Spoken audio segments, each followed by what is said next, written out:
Promoted to the accountant position as of August 1st. She's been with the organization for almost 10 years, working in capacities such as the Accounting Assistant 1, Accounting Assistant 2, and most recently overseeing the accounts payable functions, which includes paying the city's bills on a weekly basis. She does possess a degree in accounting. In her new capacity, Erica will be working on the day-to-day accounting, which includes her journal entries, cash and bank reconciliations, fixed assets, and other periodic annual reportings. Outside of work, most of her time is consumed by her family and kids. She and her family are avid soccer fans, and her kids do also participate in soccer leagues as well. It's my privilege to announce the promotion of Erica Pacheco. Thank you. I haven't been up here in about 9 years, then 10 years, and I just want to say thank you for this opportunity. I was honored to get this promotion.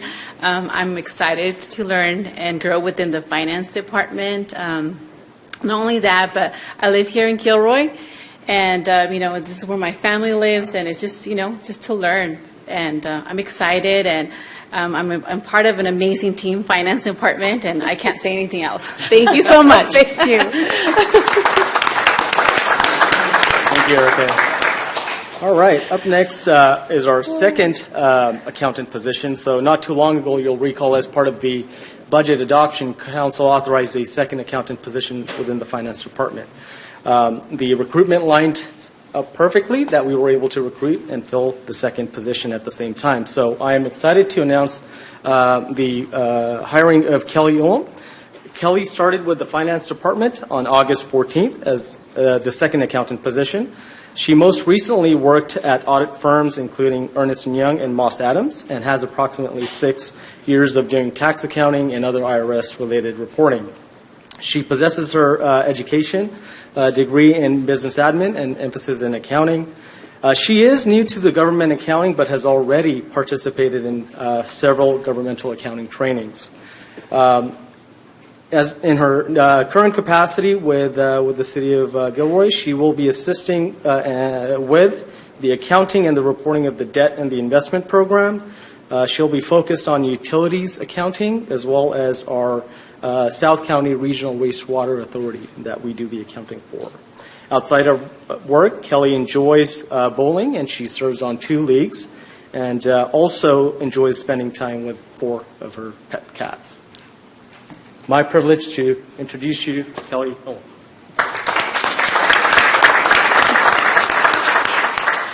I just want to say thank you for giving me this opportunity to help and serve the city of Gilroy, and as well as expand my knowledge with municipal government accounting. Thank you. Thank you. That concludes the finance introductions. And I'm going to share your pain, or what I guess is going to be pain, at getting into government accounting, because that's been quite a different feat for me. Okay, Public Works. Carl has 4, right? Well, 3 that are here. Yes, correct. Yes.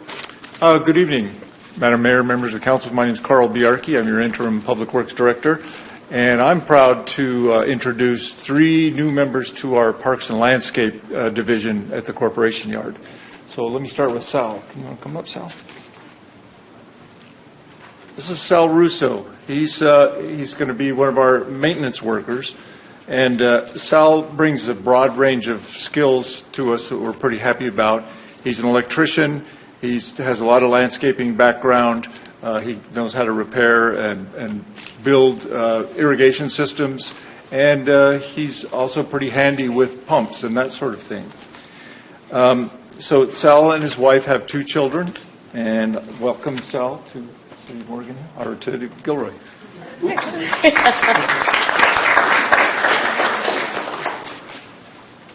I'd just like to thank everyone for this opportunity. I've been here since May, so it's been a great few months, and I look forward to many more. Thank you. Thank you. Welcome.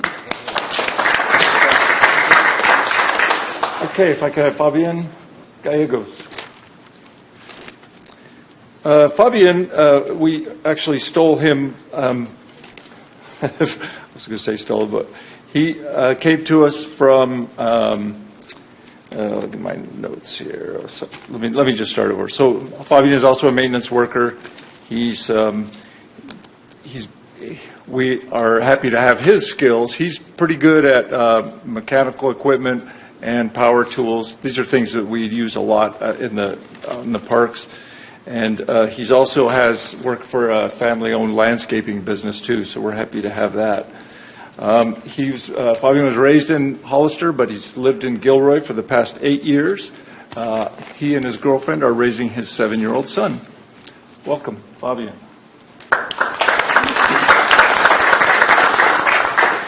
Mayor and council members, I'd just like to say thank you for this opportunity. I'm excited to be working for the city of Gilroy. Thank you. Thank you. We're excited to have you. Okay, and lastly, I'd like to introduce John Sousa. John he's going to be our new supervisor for the Parks and Landscaping Division. That's a pretty critical position for us. He has over 25 years of experience in both landscape maintenance and construction. John comes to Gilroy after 16 years with the city of Santa Clara. He also played a large part in his family-owned landscaping business at one time. We're really excited to get John because he not only has all this experience, but we're really impressed with his leadership skills, and that's gonna help a lot. John and his wife are raising 2 daughters right here in Gilroy. Welcome, John. Hi. I just wanted to say thank you. Thank you for having me. I'm excited and honored to have the opportunity to serve the city of Gilroy. I've been here for a few weeks now. I've met many of my colleagues. The welcome is greatly appreciated, and I look forward to the future working together and serving our city. Thank you. Thank you. You're welcome. Okay, welcome to everybody. We move on to ceremonial items, where we have none tonight, and then to presentations to the council, and we're starting with Seth Miller, who's here from the Regional Public Affairs, as the Regional Public Affairs Manager of the League of California Cities. Thank you so much for having me here, Mayor, council members. Let me cue up the presentation.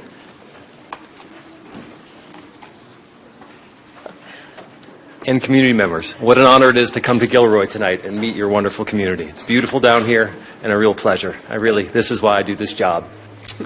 My name is Seth Miller, and I serve as the Regional Public Affairs Manager for the Peninsula Division, which includes 36 cities in Santa Clara and San Mateo County. As your regional rep, my job is to be the boots on the ground, communicating your city's needs up to Sacramento, and then communicating what's happening in that crazy town, imposing different bills, suggestions, and how they might impact your city. So tonight I want to give you a little background on what it is we do and how we can forge a partnership to even work more closely. So Cal Cities has been around since 1898. This issue of what local government does and what state government does has been broiling and boiling for a long time. They come up with great ideas that don't make any sense for some cities. Sometimes they come up with great ideas that work well for us. But of the 476 cities that are our members, there's a lot of different sizes and needs. And I think the message I want here tonight is that Gilroy has your own special needs, and we want to make sure we're communicating those up to Sacramento, and you're not being put into some category to do something that doesn't work for your community. Now, this is a member-based organization, so that means your involvement, council, leadership at the staff level, requires that we listen and learn to what you're doing. It also requires you spend some time, some of you, on our policy committees. I know some of you have served in the past, and on our Peninsula Division Executive Committee team. This is how we determine the programming that gets delivered every year. And I'm glad I'm down here to maybe recruit a couple of you, because it takes effort and time, but that's the way you're going to get your voice heard, is to participate. And we are that venue for you. Now, just so you're oriented around what Cal City's priorities are, they get established every year, and the 4 priorities we had for 2023 are these big picture important items that impact the whole state. course, homelessness, housing, public safety. I was thrilled to see new police officers being hired. And more than anything, to safeguard against the raiding of local funds from state government, which happens year in, year out. And our lobbyists fight hard to protect local priorities and local control. Now, the way you participate with the League, it's an elaborate structure. There's 16 divisions. The Peninsula Division is just one of them. There's 10 professional departments. I hear finance and public works hiring new people. There are roles for them to get continued professional development and educational opportunities. There's caucuses if you want to be engaged with elected officials on a variety of caucuses. But most importantly, these policy committees. And I know you all have interest and something to offer on these policy committees. They take time. They meet 4 times a year. You can do it virtually for, I think, 3 of them. But I want to encourage you, if things go well and you're up for it, I want to help you plug into one of these policy committees. It's how you move the dial in Sacramento. Now, this slide, I'm going to go over with Jimmy at a later point. This is and maybe the finance team will be part of us for this as well. But I want to go for a couple successes before I turn it over to questions and have a little dialogue with you. You know, the League fights hard. There's a lot of momentum in Sacramento to address housing issues. They want to tell us how to build the housing.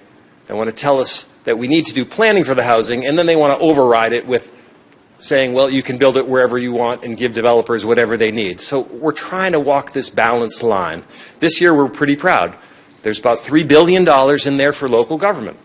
And we think there's grant programs, but we think those grant dollars are going to be available for housing that meets your needs and your specific plans, not some cookie-cutter design that the state has in mind. We're always fighting pension challenges in Sacramento for you and for your city employees. And more than anything, this housing crisis, it's not going away. The governor has declared he's trying to build 2.5 million units. They're not getting constructed at the rate that he wants. There's going to be continued pressure here to withdraw local control, to kind of superimpose housing policy here. And we are your voice in Sacramento to make sure that you have an individualized response to this wild onslaught of housing demands that's coming our way. Now, in the near future, there's a couple things you can do to be involved with the League. I know folks are signed up to come to our annual conference. This is where elected officials, a couple thousand from throughout the state, come for learning, professional development. I hope you join us. We do a breakfast that's at 7 a.m. where you'll hear the priorities of your division members. And then our division events. They happen, try to do them somewhere between North Santa Clara County and Southern San Mateo County. But we really want you to participate in those. I see some faces. You have participated. The Zoom has been a good feature. But getting there in person, there's no better way to get involved and to show some leadership. So keep your eyes peeled for those. I know I fill your inboxes with invitations, but we're hoping this next year we can get you to attend and participate. With that, I want to turn it over to you and see if there's any questions that you have. This is a state-run organization, but it is your organization, so I want to be here to answer any of your questions. Thank you. Thank you. All right, council members, anyone have any questions? I will be at the conference. I'll see you there. Yeah. Okay. All right. Thank you. Okay, Jimmy, appreciate do you have your anything? time. No. Thank you very much for Thank coming you. down. All right. Okay, that brings us to 3.2, public comment. Members of anyone who wants to comment on something that is not on the agenda. I see 2 speakers here. Is that right? Yes, Madam Mayor. Okay, so Robert Cepeda, you're first, and then Ron Kirkish. Could you be nearby? Oh, you are nearby. Okay. There's the 2.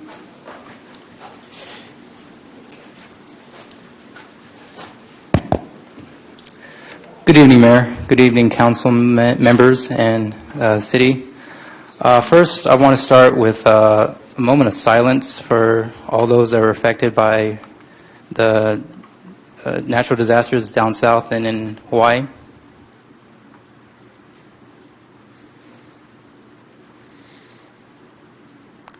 Thank you. And the reason why I'm here today is to mention what is going on in Hawaii. I find what is going on very suspicious, and I'll bring 3 points. When did the fire take place? It started August 8th, which is 808. What is the area code of Hawaii? 808. Many of the investors in Hawaiian Electric are 3 companies that I come off the top of my head: BlackRock, Vanguard, and State Street, which own a little over 20% of their stock. It's interesting how those fires did not affect any of the luxury hotels or any of the estates owned by Oprah Winfrey, Jeff Bezos, or Mark Zuckerberg. The people in Maui have been battling for their estate for a very long time, and now it's just absolutely devastated. It's very unfortunate, and I'm just pointing it out. It looks very suspicious. And another thing I wanted to mention, supposedly COVID is coming back, right? They want to start the mandates again. They want to start the lockdowns again. I think we all do not want to go through that again. None of us want to be forced to do something we don't want to do, whether it comes from the WHO, CDC, or NIV, which is controlled by the government. They'll just be told what to do, and then it'll be come from the federal, state, and then to the county, and then the county is just going to tell us what to do. And if you own a church, if you own a business, don't comply. Just say no. And we're not going to go through that again. I refuse. I'm not going to comply. You want to wear a mask? Go ahead. You want to get a dozen boosters? Go ahead. And I speak for myself. Of course, everyone's actions will speak for themselves. Thank you. All right, Ron Kirkish. Good evening, Mayor Blankley, council, community. Over the last approximately 2 weeks, we have had a rather unique individual, and I would say extremely unique individual, making very strange comments on our local mass media, or like Facebook and others. He's making claims that are false, they're lies, but he's targeting our electeds and a candidate that is running for election, making some very sick charges. I got to say, I have been working with individuals in the city on this issue, and I've had people call me up and say, asking, Ron, what are you going to do? And my reply is similar to what James Garner said as the Brett Maverick. I'm going to be working on it. Thank you. Okay. Do we have any other speakers? No other speaker cards, Madam Mayor. Okay. That brings us to reports of council members. Councilmember Bracco. Councilmember Armendariz. No report. Councilmember Marks. Yes, I have a very brief report. For Gilroy Gardens, lakeside renovation has been approved and will be operational in 2024 with a brand new restaurant dedicated to barbecue, just like Uncle John's restaurant had many years ago.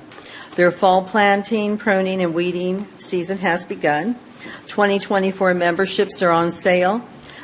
They are having every Friday night during the fall a Gil and Roy slumber party, and it goes from 5 o'clock to 10 o'clock. Also, this past Friday night, we had the unveiling of our second mural in Gilroy in the alley between Lewis and Martin Street. There is a third mural that's already finished, waiting to be unveiled publicly. And number 4 and 5 murals will start in 2024 and be completed by the end of summer. Okay, thank you. Councilmember Hilton.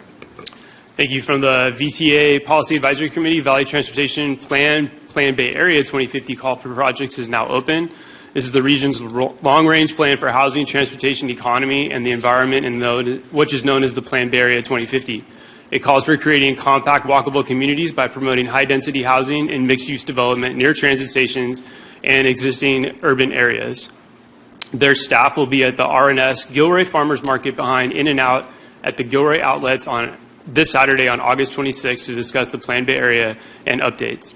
We approved a recommendation to the VTA Board of Directors to adopt a transportation demand management policy as an amendment to VTA's transit-oriented communities policy, including a provision that requires housing developers to purchase a minimum of 2 years of smart passes for each household at future VTA transit-oriented development projects.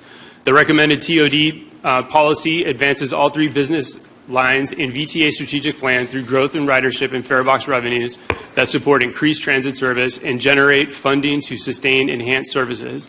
Requiring developers to provide transit passes as part of the TDM program would also support VTA's TOD parking policy, which aims to grow ridership through ensuring properly sized parking, facilitating access for all mobility needs, and maximizing multimodal access to transit stations through a TDM tools that encourage alternatives to the automobile.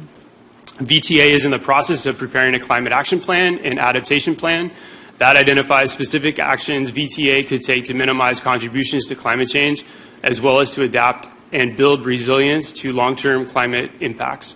From Silicon Valley Clean Energy, at the Silicon Valley Clean Energy Board meeting in August, staff provided an update on the offers and services available to customers, such as rebates for efficient electric appliances and a contractor training program. The board also approved 2 contracts for a new solar energy facility and a new battery energy storage project, which will add additional renewable energy and reliability to our clean power mix. SVC has dedicated nearly $90 million towards community programs. There are more than 25 programs in this portfolio, which range from thousands of dollars for customer rebates on efficient electric appliance, funding for EV charging stations, grant to increase energy resilience for municipal facilities, and future fit fundamental contractor training programs. These programs are focused on electrifying transportation and buildings. Transportation electrification projects include offering free technical assistance and rebates to help cover the cost. To address emissions from homes and buildings, the SPCE Future Fit Homes program offers $8,000 for residents to upgrade to heat pump heating and cool and water heating. Small and medium businesses can receive up to $20,000 for upgrading to heat pumps. Additional funding is available for income-qualified customers and nonprofit organizations. And lastly, SVC offers an online contractor training that pays contractors $500 for taking the course that teaches about electric technologies. The program offers additional installation incentives for participants. The program has recently had its 100th graduate complete its course. Thank you. Councilmember Klein. I have no report. Councilmember Tovar. Thank you, Mayor. Just a few things. On Wednesday, August 16th, I attended the South County Youth Task Force meeting. There were several presentations given, one on the cost of gun violence in Santa Clara County and one on the Health Equity Access for All Leadership Initiative. Finally, the committee reviewed the final draft of the South County Youth Task Force Strategic Plan, which was approved. Next, I know that many of you are aware of the devastating wildfires that have recently swept through the island of Maui and the tragic effort that it has on their community. This past Saturday, I had the privilege of partnering with our Gilroy Firefighters Association 2805 to support the Gilroy Fill the Boots for Maui fundraiser, which provided a meaningful way for our community here in Gilroy to come together and support the relief efforts in Maui. Many of you may have seen us by the outlets on Saturday wearing Hawaiian shirts and collecting funds. Then right after the event was over, we partnered with several local businesses, including Bottles of More, Nick the Greek, Pour Me Tap Room, Old City Hall, Settle Down Brewery, and Temple, who all generously agreed to donate a portion of their sales between 3 and 7 p.m. to help raise money for the cause. Across the bay, there were 3 Fill the Boot events for Maui, one at Stanford Shopping Center, one at Santana Row, and the other one we had here in Gilroy at the outlets. All 3 events were held in collaboration with the fire unions in Santa Clara County, Mountain View, Palo Alto, NASA Ames, Milpitas, and San Jose. In total, the Fill the Boot campaign raised an impressive $34,132 for the relief efforts in Maui. Thanks to Gilroy's incredible spirit of giving, I'm proud to report that Gilroy alone raised more than $12,332. None of this would have been possible without the amazing generosity of our community. So I just want to again thank everybody who came out to support this effort. That's it. Okay. And yeah, the mayor was there, so thank you to the mayor as well. She thought I was a crazy guy running to her car with my signs, but I appreciate that. And thank you to Chief for being there as well. Thank you. Thank you. All right. A lot of things happened on the committees that I'm on since our last council meeting, one of which is what Councilmember Tovar reported out. South County Youth Task Force, we did meet on August 16th, and that was the day that we finally did actual approval of the 2023 to 2026 strategic goals and work plans. So for those of you curious about that, you can see it on the city's website. If it's not there already showing its permanence, it will be there soon because that is a final document. On VTA, our Administration and Finance Committee meeting unfortunately was canceled. We were all prepared for it, but we had one person unable to show, and that meant no quorum. So that means things go directly to the board in that circumstance. But I do want to call out for the public that in circulation through VTA is the potential for a position on Senator Wiener's bill, SB 532. So that's what I just want everybody to know. It proposes to increase the Bay Bridge toll by $1.50 and some other increases that fall within the Metropolitan Transportation Commission's management umbrella. And it's meant to raise revenue for transit agencies, but it's circulating, looking for support. So I just want people to be aware of that. Okay, and lastly, Caltrain. I mean, because this is really big news for those who may not realize just how big this is. I know it is a fourth weekday train, and that may not seem like so much, but if you knew the decades that we've been fighting for this and the step that it means towards getting somewhat closer to service levels that the rest of the county has, this is really big, and what Caltrain has begun doing is circulating within its committees the draft schedule for that. So that's why I want to report it out. I had Jimmy send it to council so that council members didn't feel caught off guard. It is just a draft. It's coming before local policymakers group on Thursday. If this goes into effect, when this goes into effect, it will be September 25th. But again, this is a draft schedule.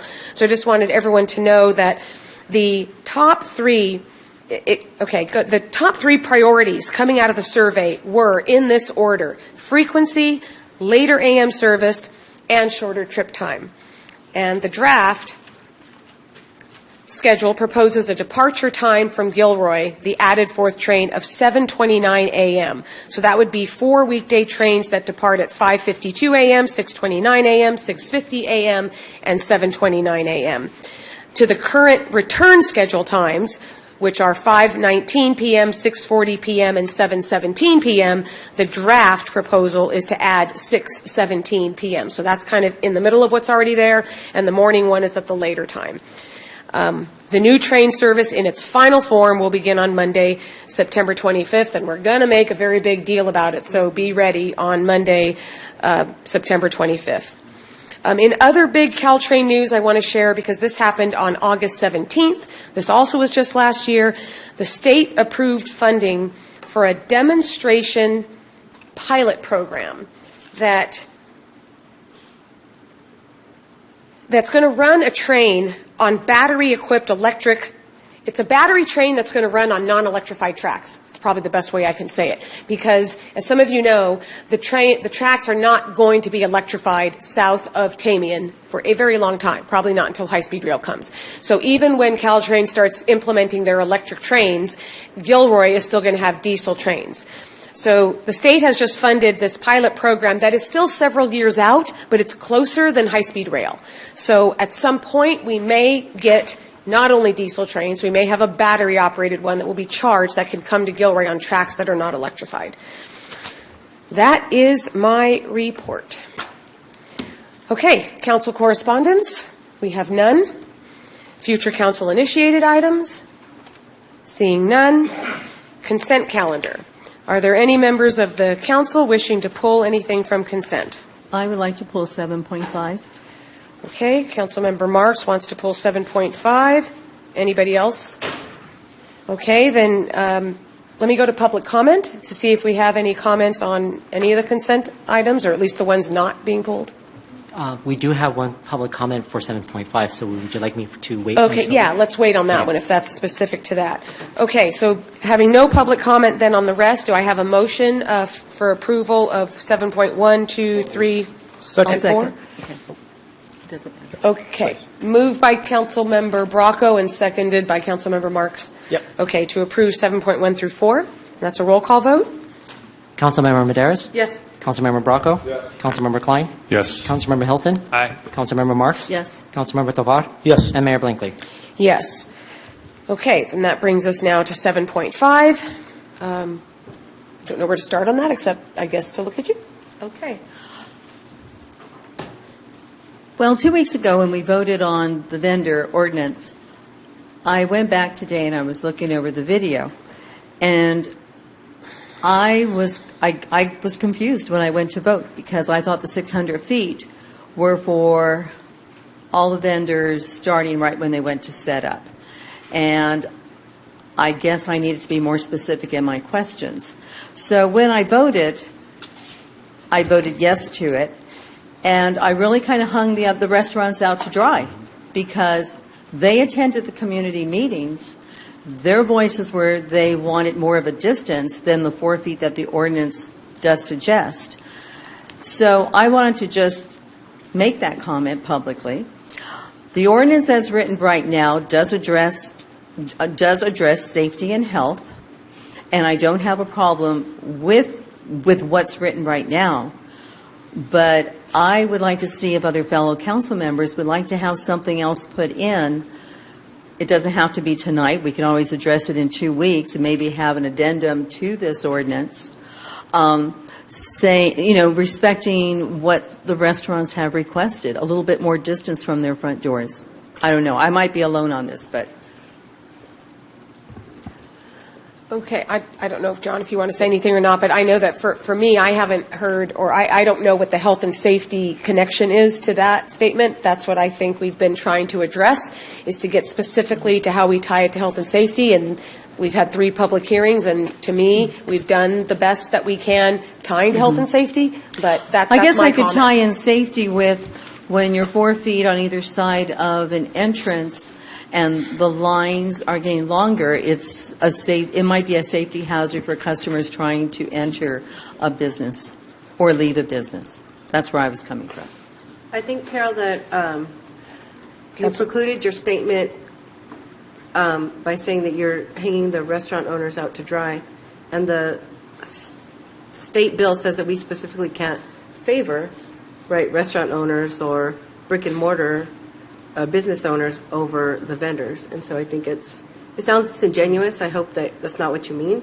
But no, I if think we're trying to find language, right, if you're trying to find and connect something as a health and safety, when you already mentioned that it's because you feel like you're doing the restaurant owners wrong, I mean, it really sounds disingenuous. Well, I don't mean for it to sound that way, but I know they were concerned. And I think, we could tie it into a safety issue with people trying to get in and out, especially if there's an emergency inside the restaurant. Is that going to be a hazard, with them being so close to the front door? Isn't that determined by fire code, though? Okay, yeah, let's not do that. Let me go to staff who may, if you would like one more time, to answer the question about why the 48 inches is the or whatever it was that's addressing her point. How is it that what she is saying is not, I think you understand what I'm trying to ask. Okay, because I believe you've already answered this, but we need it to hear it again. These standards that we can adopt as a city have to address objective health and safety standards. And we have the 48 inches that is in the code in front of the City Council this evening, which we believe does that.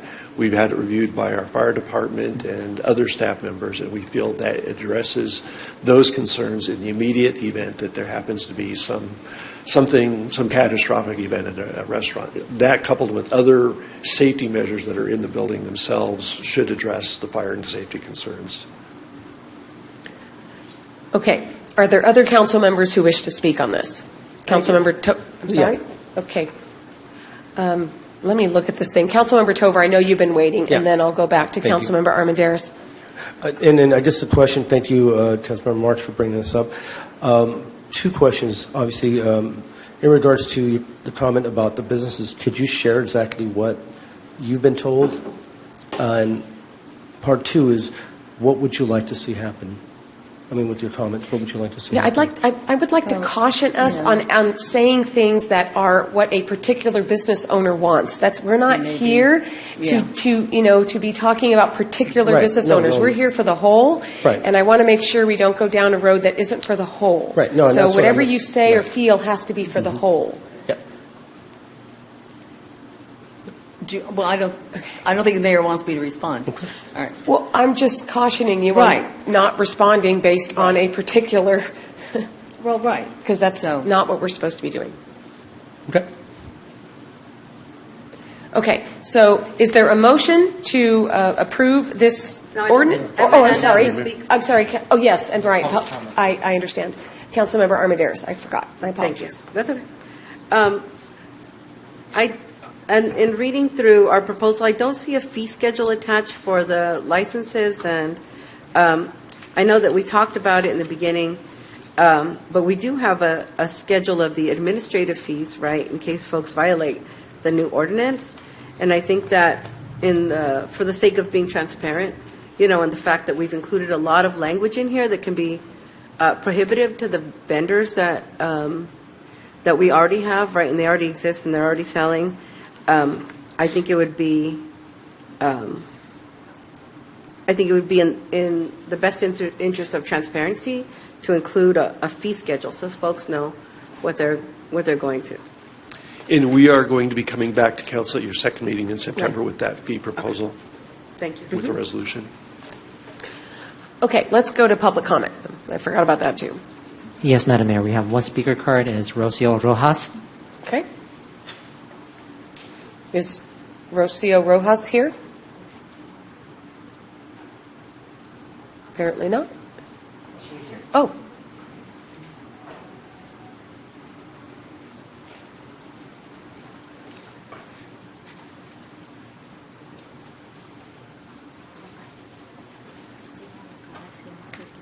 Hola, buenas tardes para ustedes y para todos.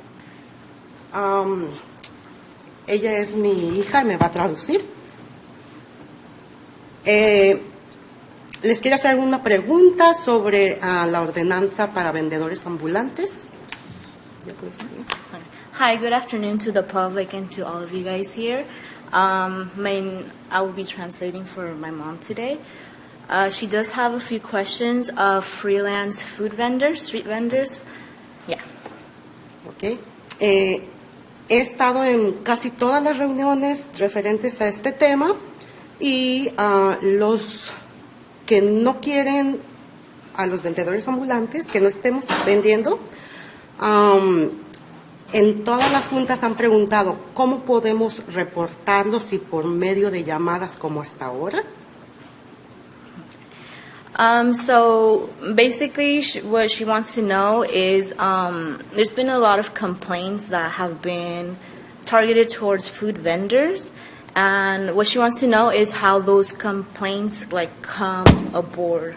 How, is it phone calls, in person, just kind of stuff like that.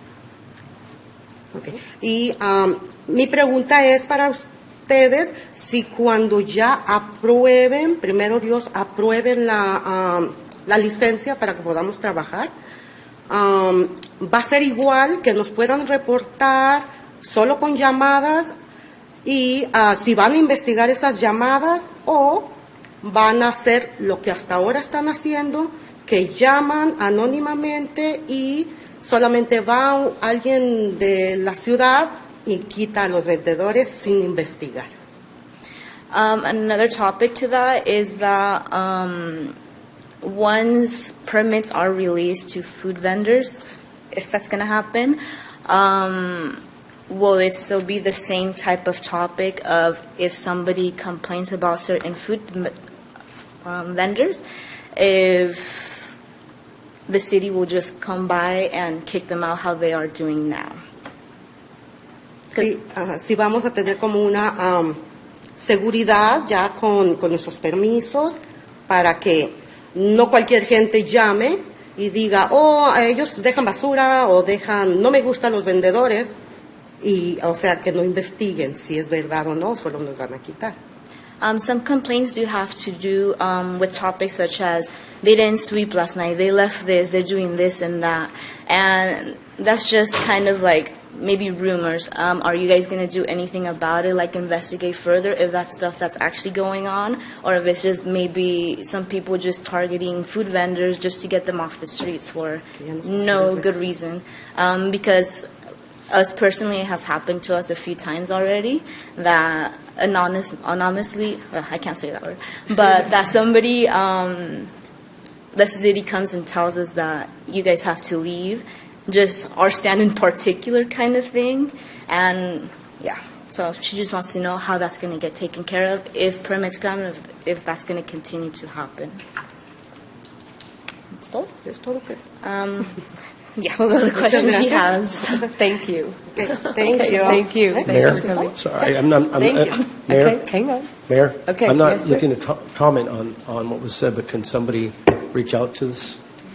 Well, I think it's okay for us to say that this process is going to have an education component to it, and so if it's passed, then information will be going out, and certainly in the permit process, everybody's going to be told what the process is, what the enforcement is, and I don't think any of us up here can say what will happen when somebody calls in a complaint, but I don't think you can revoke somebody's permit just because somebody else said something happened. There has to be some kind of witness to it, right? We can't even get barking dogs kind of things unless somebody hears, the actual dog barking. So it certainly can't be that. Whether or not people get, irritated with each other, that's a different story that we're hoping doesn't happen. But okay, so closing public comment.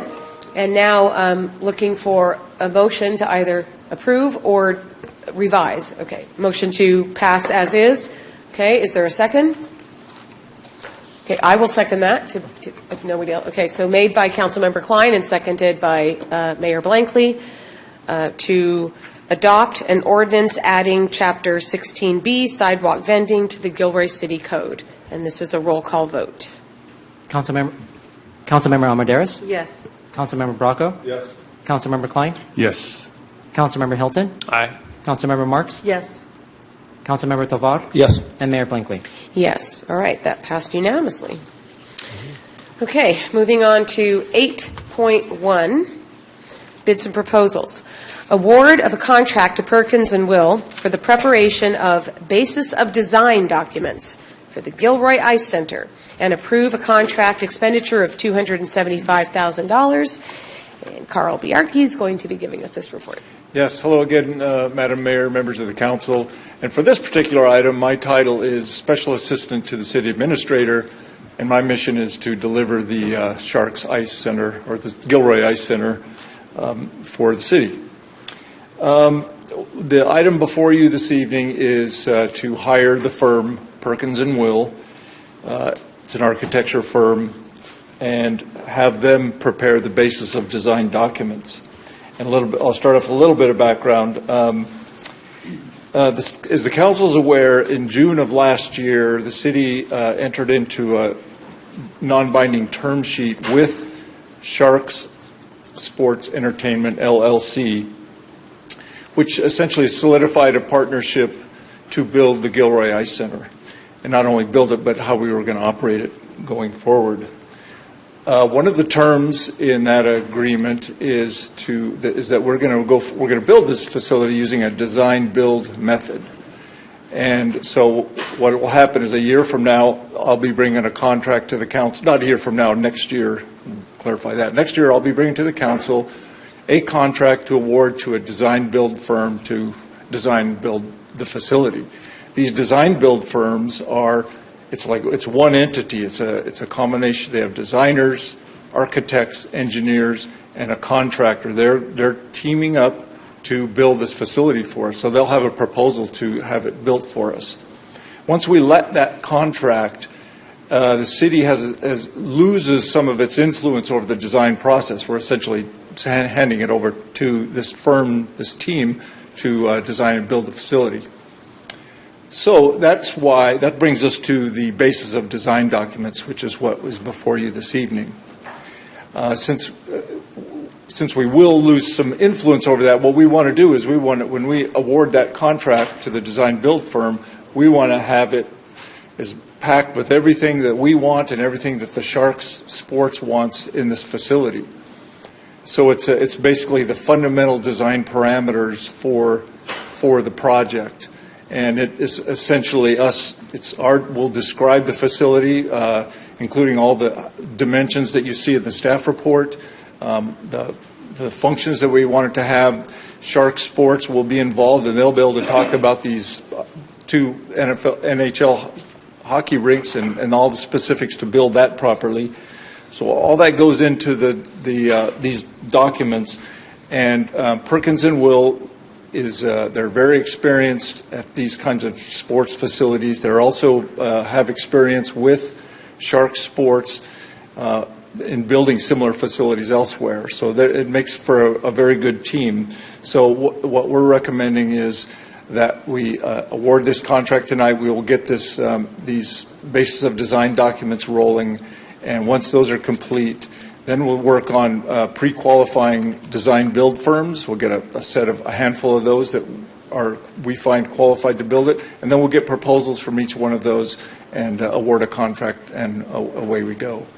So the recommendation before you tonight is to hire Perkins and Will for $250,000, authorize the city manager to city administrator to execute a contingency, if needed, of another $25,000, and also to authorize the city administrator to make some minor adjustments to the actual agreement that we'll be entering into with Perkins and Will.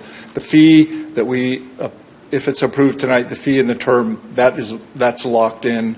What we would do is minor, maybe some legal comments on the agreement itself. So those are the actions before you, and I'm happy to take any questions. Thank you.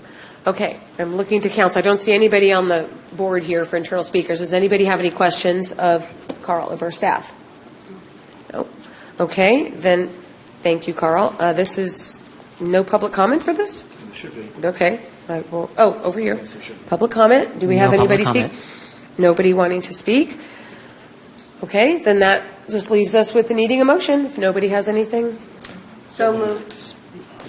Okay, that seemed to be a tie by Councilmember Bracco and Councilmember Armendariz. So, Ty, you can pick one to be the... Okay, Councilmember Armendariz will be the maker and Councilmember Bracco will be the seconder. And this is a digital vote here. Yeah, digital vote, everyone? Should be on your screen. And presumably this is for both A and B. Yes, this is presumably for both. Okay. Yes, to award the contract and to authorize the city administrator to execute the contract. Motion passes unanimously. Okay, thank you. All right, under public hearings, we have none. Under unfinished business, we have selection and appointment of youth commission members. So we have 9 applicants for 5 seats that expire September of 2025 and one that expires September of 2024. So I'm going to go down and just ask everybody. I'm going to start with starting with the first seat. I'm just going to take one of the 5 seats that expires September 30th, 2025, and ask everybody who their first choice is for that, even though, or maybe, I don't know, it would be easier to ask you all for 4 names at the same time. I think that might be easier. Aren't there 5? Well, there are 4 for... Six. There's 5 and then there's... total. Wait, yes, there's 5 for the seat expiring September of 2025. Yes. 5 for that. One. I don't know if I'll be able to do. I think I have to do one at a time. The If way I you could did help, it. Madam Yes, Mayor, you can help. The first 2 that I put on your sheets here for the tally Yeah. is the first 2 are going to be starting for October 1st, 2023, because we have incumbents, Right. Commissioner Huang and Commissioner Francis, who are currently in the position that expires at Okay. September 30th, 2020. Okay, let me phrase it that way. I know that's how you put it on here. It's just okay. So right now, I'm going to ask for your choices, your two choices for the two seats that expire September 30th, 2025, but begin October 1st, meaning they're on the term of the incumbents. Okay? So there's no short. So starting with Councilmember Bracco, who are the two people that you would want in those? Lavender and Aiden. Okay. Okay. Councilmember Armendariz. Lavender and Aiden. Okay. Councilmember Marks. Lavender and Aiden. Okay. Councilmember Hilton. Lavender and Zara. Okay. Councilmember Klein.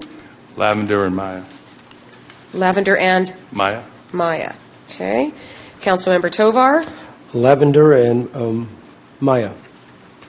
Lavender and Maya. Okay. And I'm going to do both of the incumbents. So that means so 2 votes. I got 2 votes for Maya, 1 vote for Zara for one of the seats, and 4 for Aiden, and 7 for Lavender. Yes, Madam Mayor, Okay. that's what I got too. Okay. So that takes care of the terms October 1 through September 30, 2025. Okay, so now we move to 2 seats, 3 seats, starting immediately, starting today, basically, through September 30, 2025. So is everybody ready with 3 names, or can I go one at a time on this? Do 3. Everybody's ready for 3? Okay, let me get myself ready for the 3.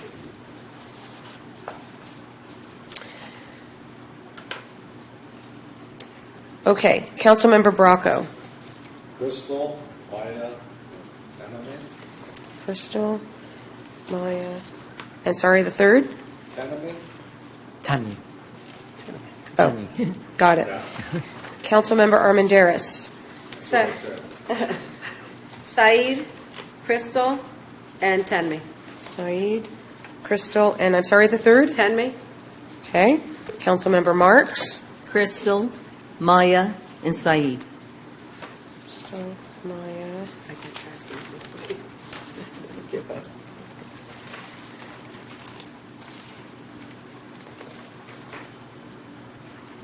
All right, Councilmember Hilton. Crystal, Maya, and Syed. Crystal, Maya, and Saeed. Councilmember Klein. Crystal, Maya, and Zara. And Zara, did you say? Yes. Okay. Councilmember Tovar. Maya, Crystal, and Tanmay. Maya, Crystal.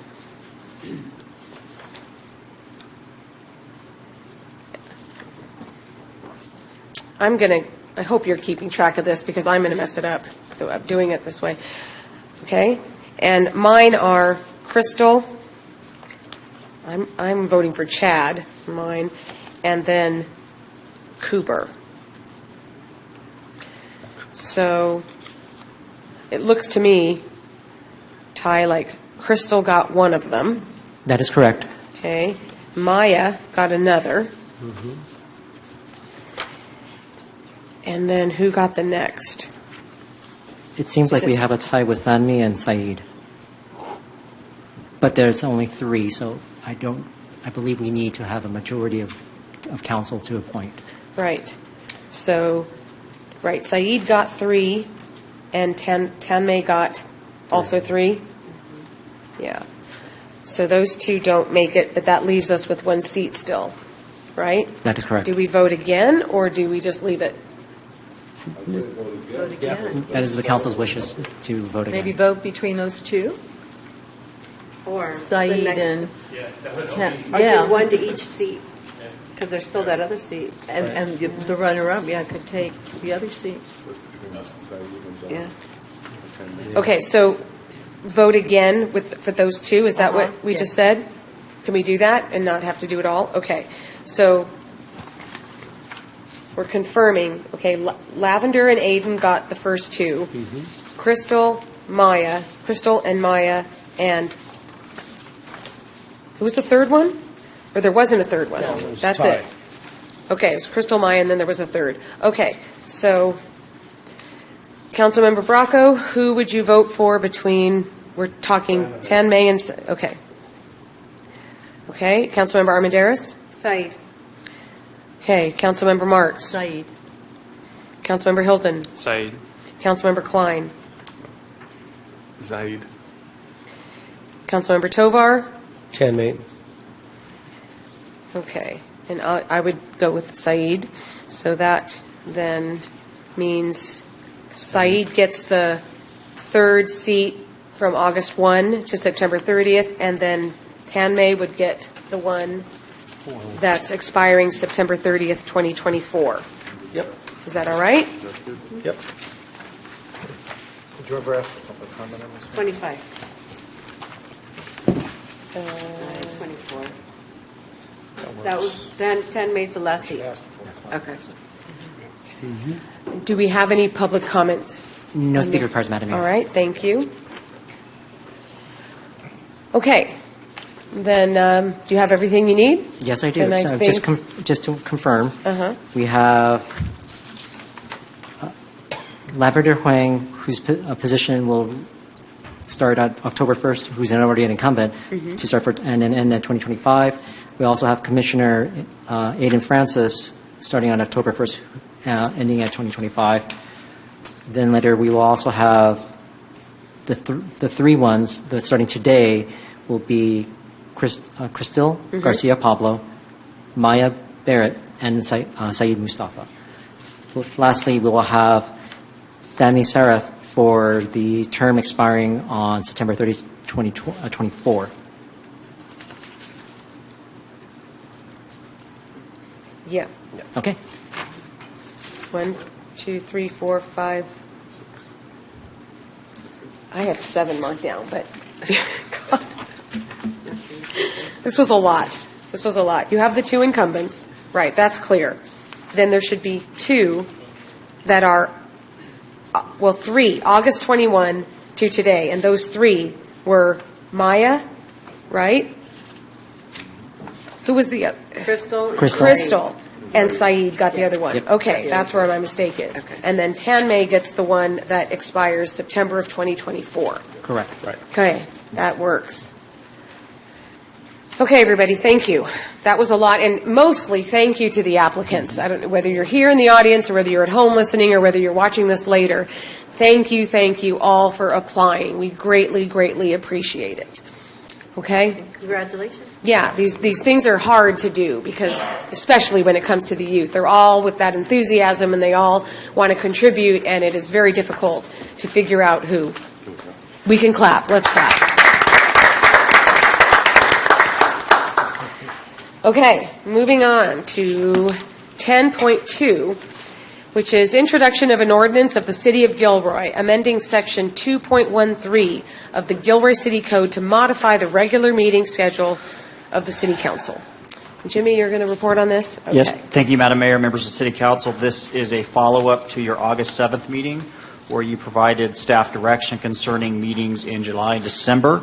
Specifically, the direction stated that Council preferred to meet in the last Monday of the month in July. I'm sorry, the last Monday, Monday of the month in July, and then the second Monday in December in order to await the results of elections from the Registrar of Voters. The proposed ordinance does include that council direction, so we'd be happy to answer any questions. That concludes our report.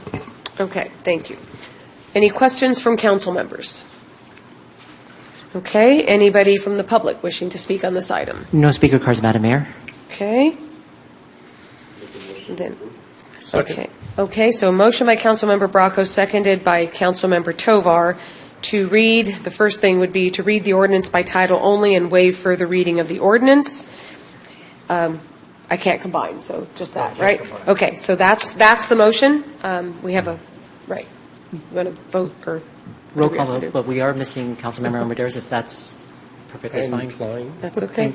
And Councilmember Klein. If we only need 5, let's go ahead. Yeah, 4. As long as I don't have to read the entirety of the ordinance. Well, 5 is a majority, isn't it? Yeah. It has to be unanimous, though, remember? This came up once before. Sorry. Okay. Let's wait until they get back. Can we do the second motion? No. You Can can't we- do that until he's read the ordinance by title only. Okay. Can we go on to 11.1 and come back? Let's just wait a moment. It's not just you, it's Councilmember Klein, too.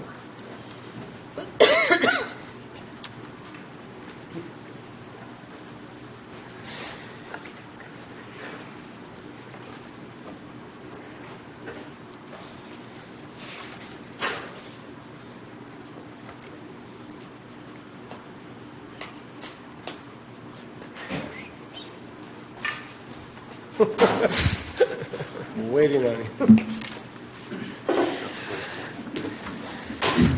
Okay, the motion on the floor is to read the ordinance by title only and waive further reading. Okay. Go ahead, Ty. Thank you, Madam Mayor. Councilmember Medeiros? Yes. Councilmember Bracco? Yes. Councilmember Klein? Yes. Councilmember Hilton? Aye. Councilmember Marks? Yes. Councilmember Tovar? Yes. And Mayor Blinkley? Yes. All right. I'll go ahead and read the ordinance title. An ordinance of the City of Gilroy amending Section 2.13 of the Gilroy City Code to modify the regular meeting schedule of the City of Council. Thank you. Okay, so now I need a motion to introduce an ordinance of the City Council of the City of Gilroy amending Chapter 2 relating to the regular meeting schedule of the City Council. So moved. Made by Councilmember Klein, seconded by Councilmember Armendariz. Councilmember Armendariz? Yes. Councilmember Bracco? Yes. Councilmember Klein? Yes. Councilmember Hilton? Aye. Councilmember Marks? Yes. Councilmember Tovar? Yes. And Mayor Blinkley? Yes, that passed unanimously. All right, that brings us to 11.1, presentation of the Comprehensive Water and Wastewater Utilities Rate Study, adoption of a resolution commencing the Proposition 218 noticing process and setting October 16th, 2023 as the date the public hearing to adopt water and wastewater rates. They say accounting is boring. I don't know how that sounded. Hard joke. You're on when you're ready. Yep. Let's bring up the presentation here.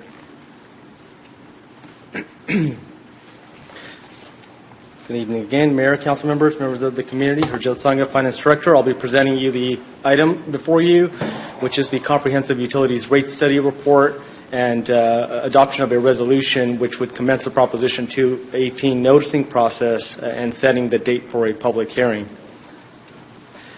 Some background information. The city does own and operate its own water and wastewater utilities, which has approximately 15,000 customers and growing.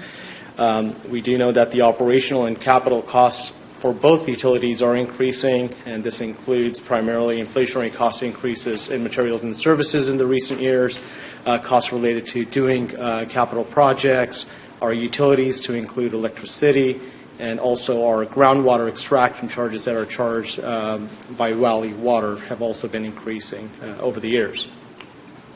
More recently, the Council approved in April a utilities master plan for both water and wastewater utilities, which identified infrastructure improvements that are needed to fix existing system deficiencies. And our last rate study, that comprehensive rate study, was done in 2015, which set out our utility rates for both utilities through 2019. So effectively, the rates have been unchanged since then for both of those utilities. As part of the fiscal year 23 work plan, the Finance Department engaged a consultant to conduct a comprehensive rate study, which is a report included here and being presented tonight, which has effectively determined that there are multi-year rate adjustments needed for both utilities to continue our investments into the infrastructure and keep up with the rising operational costs. I do want to take a moment here and note that this is the utilities rate study. This can often be confused with development impact fees as well. Those are separate fees, separate nexus study that's required. We briefly talked about this when the master plans were adopted on how you fund development impact versus the existing system deficiencies. So again, this is for existing system, existing ratepayers or current ratepayers that will be assessed these fees. We do plan to update the nexus study for the development impact as part of this current budget cycle, and we'll bring that forward at a later date.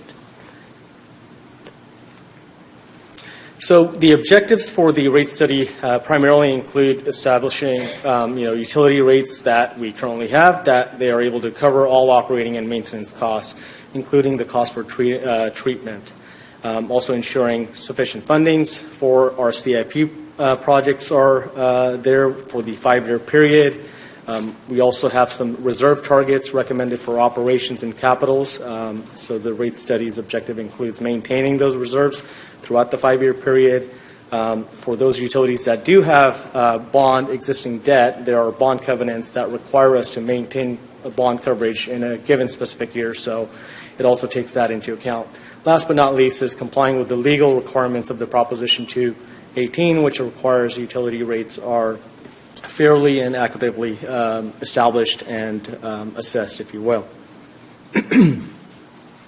There's the rate study methodology is primarily a 3-pronged approach. First, we take a look at the financials, which take a look at your current sources and uses, your revenues and your expenditures, to determine the revenue that is needed from the rates, and then project those adjustments with some methodological projections, both on labor costs, utility costs, general inflationary costs, and such.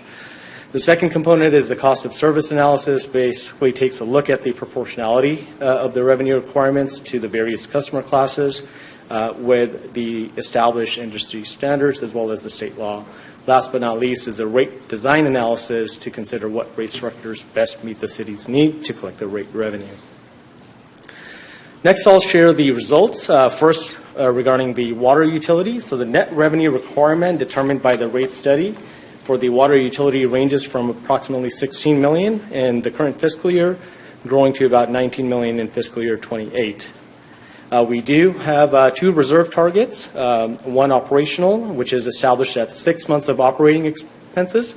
For our water utility, that's approximately $8.2 million, and a capital rehab replacement reserve, which is a 50% of the average annual capital improvement cost over the 5-year period.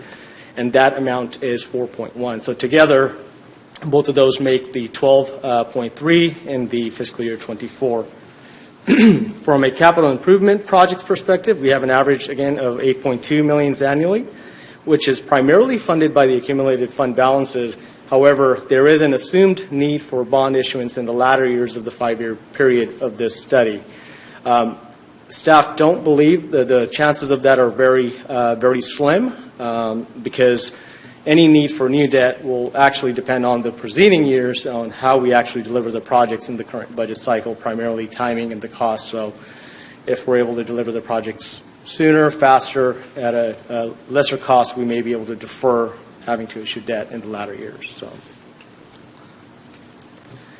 the cost of service and the rate design analysis for the water utilities. So currently the rates collected revenue in proportions of approximately 30% fixed and 70% variable. The cost of service analysis did determine that we are closer of a 40% fixed and 60% variable. So therefore, we are recommending a slight change in the rate design.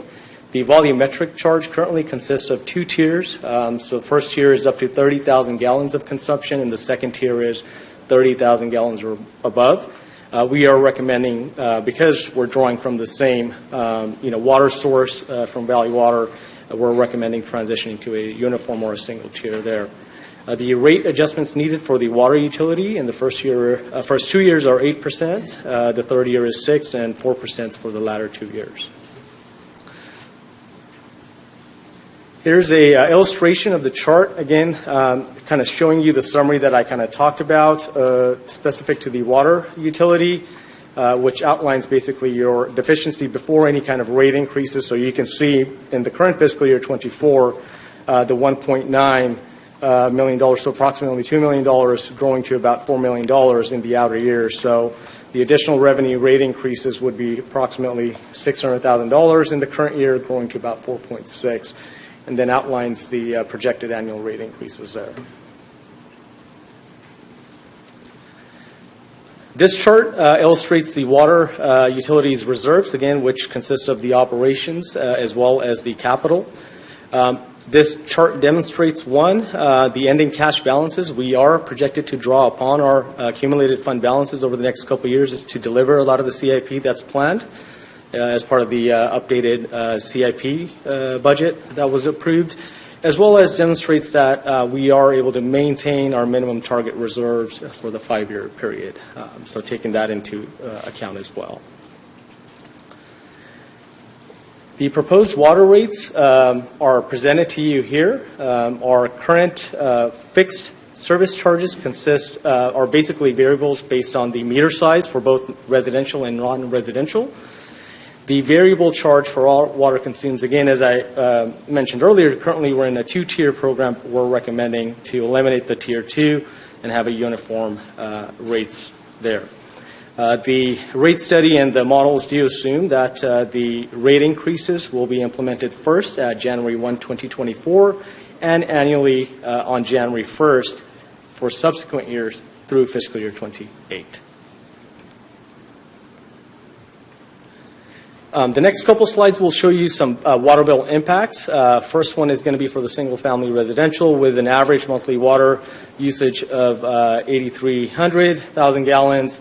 Would see their water bills go from the current $55.68 per month to $62.29, which is the teal color, which is based on the 60% variable, 40% fixed cost model, increasing to $77.12 by fiscal year 28. The next chart I'll show you is for the commercial. For our commercial customers, with the annual monthly average water use of 32,000 gallons, we'll see actually their rates drop slightly. This is a result of the cost of service analysis that kind of shifts the based on the consumption of the various classes. So the first year will slightly decrease from 152 to about 149, and then subsequent years we'll see gradual increases to 184 and 24 cents by fiscal year 28. We also asked the consultant to kind of do a comparison in the region to kind of see where we kind of land up. So this chart has our current rates, which is the second bar there to the left, and then the fourth and the fifth bar under both alternatives. If we alternative 1, which is the 40% fixed and the 60% variable, as well as our current alternative if we were to raise that. So we're looking at approximately $73, $74. Next, I'll share the results for the wastewater utility. The net revenue requirement ranges from $13 million in the current fiscal year to about $17 million in fiscal year 28. Similar to the water utility, we also have two components, same targets for operations and capital, so 6 months of operating expenses, approximately $6.8 million in the current fiscal year, and the capital rehab, which is about $4.4 million. So together they make up 11.2 is our reserves target for the fiscal year 24. From a capital improvement projects perspective, we have an average of about $8.8 million annually. Most primarily similar to kind of water, we have some accumulated fund balances that we will be utilizing to implement some of those projects.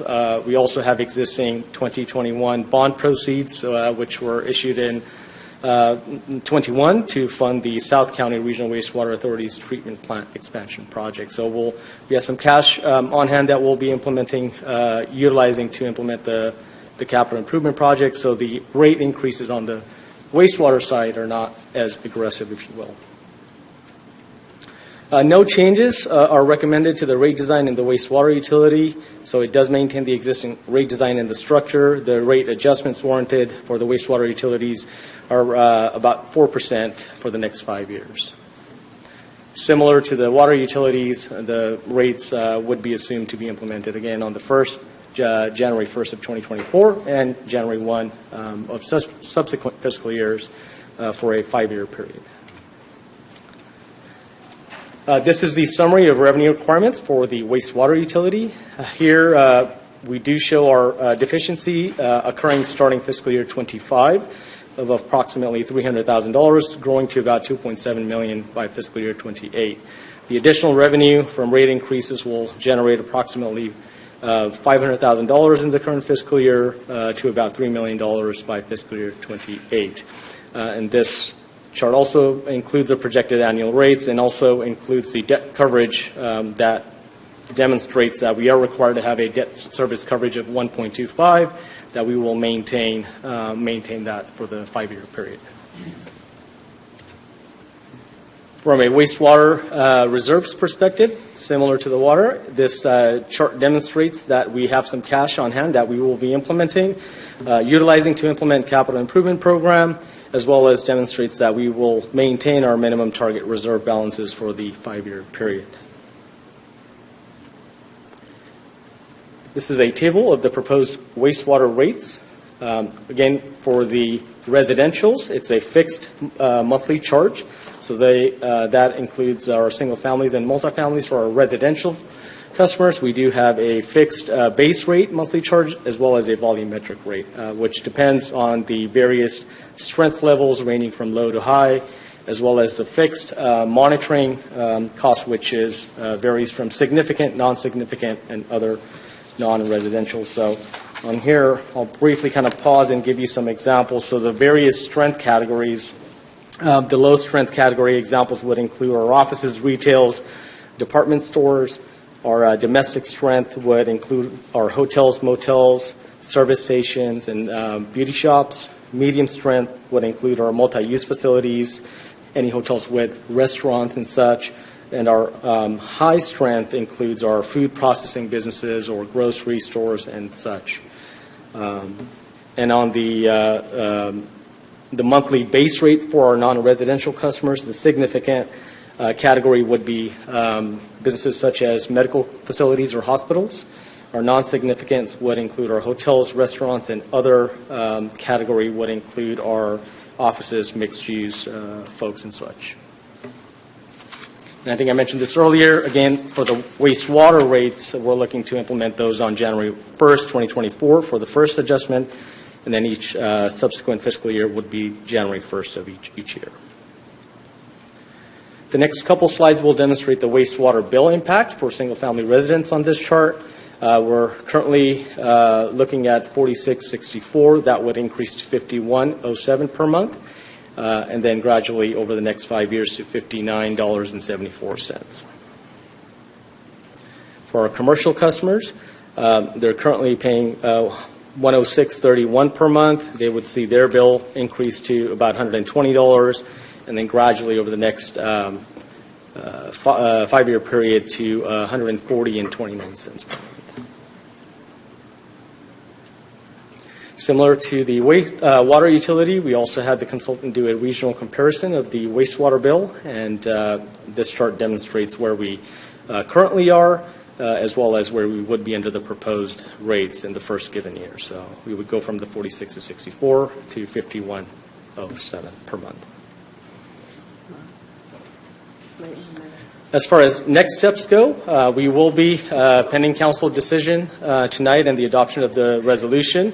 We would be commencing the Proposition 218 noticing process, which will mail out the notices and the instructions for any kind of majority protest early next week. We would be looking to establish the October 16, 2023 as the public hearing date to receive any majority protest and consider the adoption of the rates. Written protests can be submitted or withdrawn until the end of the public hearing that night. And then, provided that there's no majority protest received and council does move forward to adopt the rates, they would go into effect January 1st, 2024, and annually on January 1st for subsequent. Arjo, what does majority protest mean? So majority protest means our total number of customers, so 50% plus one. Okay. Yeah. So actual majority. Mm-hmm. Actual majority, yeah. And then the recommendations before you tonight are receive and accept the report and adopt a resolution declaring the intent to adjust the water and wastewater rates, commencing the Proposition 218 noticing process, as well as setting October 16, 2023 as a date for the public hearing. That concludes my report. I'm happy to answer any questions. Thank you. Can you go back to the slide? Was there a slide on the water rates, not the wastewater rates that you just showed recently, but just on water? I thought so. I just can't remember it. This table? Or the percent increase? The one that, maybe it was that of the table, just doesn't look, I guess it's not done in the exact format as wastewater was.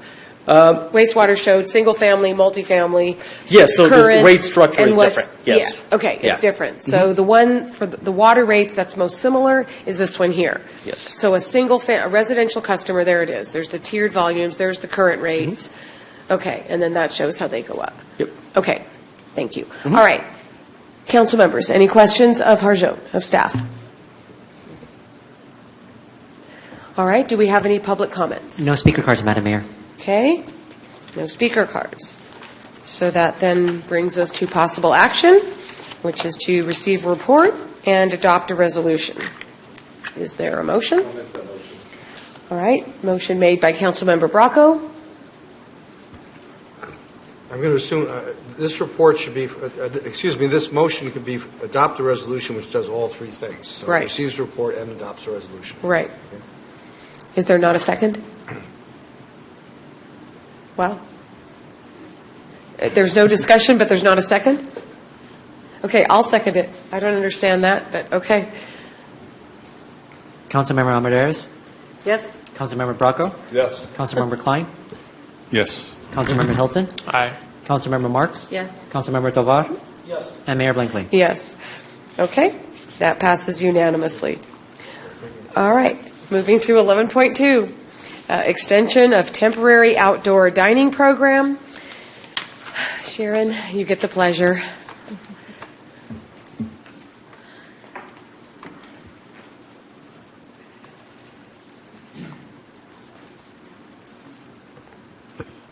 Good evening, Mayor, council members, and members of the community. So tonight we'll be looking at an extension of the temporary outdoor dining program. All right. Just for background, a temporary outdoor dining program was established because of the COVID-19 pandemic. To respond to the COVID-19 outbreak in early 2020, local and state agencies issued health and safety directives to slow the spread of COVID-19. On March 16, Santa Clara County Health Officer issued a shelter-in-place order directing all residents of the county to shelter in their places of residence. And 3 days later, on March 19, Governor Newsom issued a statewide shelter-in-place order. On June 1st, 2020, to support business activity and to aid in the economic recovery of the city arising from the COVID-19 pandemic, the City Council approved a temporary outdoor dining program. And the program temporarily allowed restaurants to operate in outdoor settings adjacent to their business, utilizing private parking lots, public parking spaces, sidewalks, plazas, or other similar outdoor spaces for outdoor dining. Use of city-owned public properties and right-of-ways, such as public parking spaces, mainly apply to downtown businesses. What the temporary program did was that it simplified the permitting process. The program allowed restaurants to establish outdoor dining quickly while ensuring the safety of patrons and the public. Several restaurants took advantage of the program and set up temporary outdoor dining spaces. The temporary outdoor dining program was intended to end on May 31st, 2021, or 30 days after county order allowed sit-down dining without the distancing restrictions, whichever is sooner. Subsequently, on May 3rd, 2021, and then on May 16, 2022, the City Council extended the temporary outdoor dining program. So the program remained valid until May 31st this year. In the resolution extending the program, it stated that until May 31st, 2023, the Council shall make certain city-owned public properties available for outdoor dining during the pendency of the county and state orders. Under the temporary program, Station 55 established an outdoor dining parklet. And Station 55 desires to retain that temporary parklet installed under the COVID program. The outdoor dining parklet on Monterey Street in front of the Temple Kitchen and Bar, that originated under a separate pilot program in 2017. It currently has a revocable encroachment permit for occupying an existing parklet that's issued by the Public Works Department in April 2021. As public health professionals continue to monitor COVID-19 data and agencies update COVID-19 guidance, on February 28, 2023, Governor issued a proclamation terminating the state's COVID-19 state of emergency. The governor also phased out the executive orders put in place since March 2020 as part of the response to the pandemic. So here are some of the considerations for extending the temporary program. Recently, staff has received concerns regarding the negative impacts of outdoor dining parklets for occupying public parking spaces. Business expressed that such installation was allowed only due to COVID and that parking spaces occupied by parklets cannot be used by surrounding business customers. Business also voiced concerns that parklets block visibility of adjacent businesses and create vehicular traffic visibility issues. Staff has also received comments from the business community that advocate for the outdoor dining parklets to remain, noting that they support business activity and continue to stimulate the local economy. A further consideration about outdoor dining parklets arose from this early August communication that we received from Seneca County Assessor's Office. And it basically states that private business use of outside public spaces, often known as parklets, started as a response to the pandemic. And even though outdoor operations no longer required, because now indoor services have been allowed and have resumed, parklets have remained in many communities. So the county assessor wants to evaluate this private use of public space and apply the revenue and taxation code. Therefore, outdoor dining parklets could result in potential property tax implications for business with parklets. And the city may have an obligation to charge the business using the parklet also because the private business is using a public asset. Another consideration is the downtown parking management plan. Evaluation of any permanent program for downtown parklets will depend upon the study results and adoption of the downtown parking management plan. Public Works staff is anticipated to bring forward the downtown parking plan for council consideration in fall 2023. So in response to the comments we've heard from the business community and considering the potential property tax implications for parklets, staff is seeking council direction on extending the temporary program through December 31st. And we're proposing this timeline in anticipation of a downtown parking management plan coming forward to council, with the plan guiding the consideration of any permanent program. And prior to this date, prior to December 31st, county assessor may also provide further details on this potential property tax implications for parklets. So staff recommends that council adopt the resolution as proposed to extend the temporary program through December 31st. And staff will return to council or provide updates to council prior to end of the year. An alternative is for council to not extend the program, and if that's the case, staff will notify and work with affected business on compliance. And as for fiscal impact, this temporary program had no fees and no costs associated with it, so it's very minimal impact to the city as far as fiscal impact. It's just staff time for reviewing and managing those requests. There may be revenue implications for business under the temporary program, as well as the nearby businesses. There may also be property tax implications for the business with parklets. So here's staff recommendations to adopt a resolution extending the temporary outdoor dining program through December 31st, 2023. Thank you. Thanks. Okay. I don't see anyone lined up, but I certainly have questions. I do. So, okay, I'm going to go ahead and just ask a couple first, and then I'll go to council members.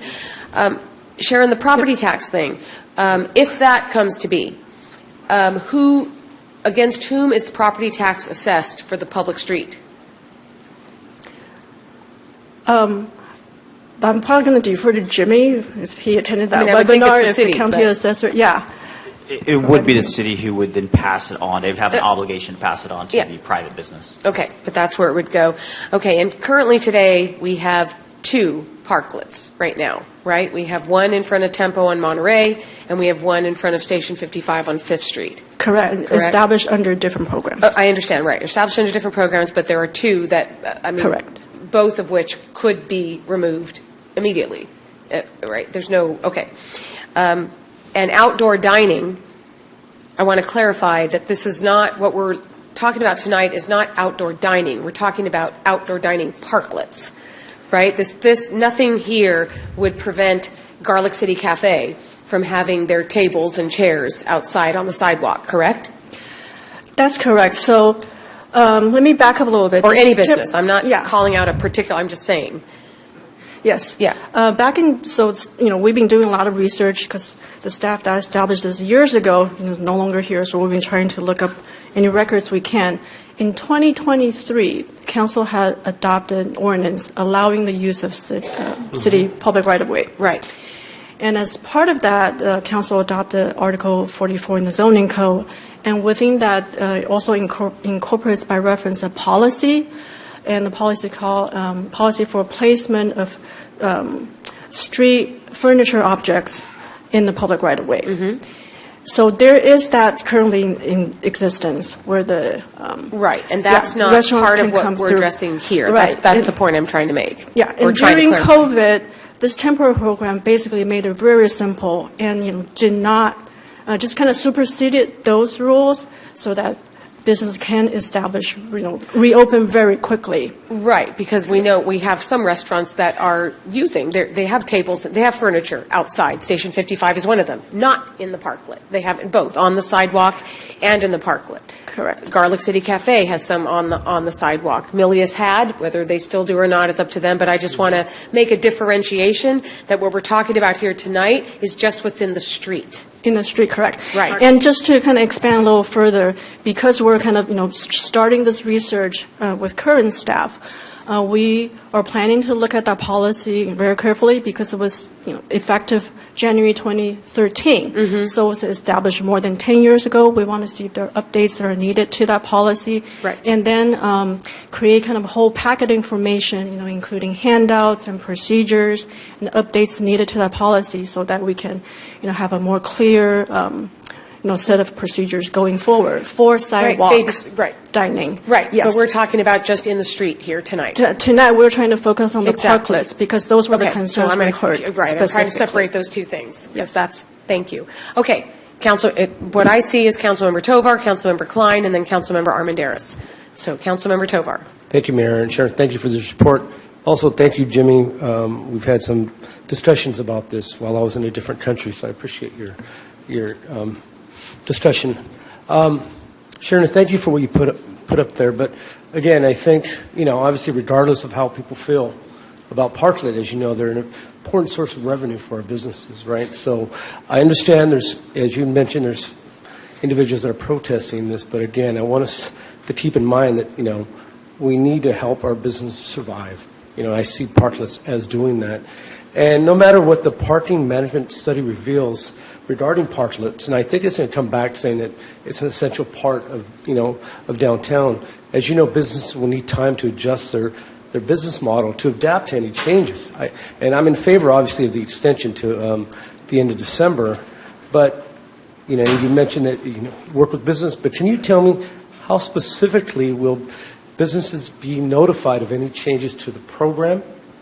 And then also, will they be given adequate notice and time to transition or phase into or out of the parklet program? So, two-part question. So, Yes, staff will definitely work closely with the businesses, and provide adequate amount of time. So, if council were to extend the temporary program tonight through the end of the year, and Station 55 being really the only project that was permitted under this, we will be working with the applicant closely, and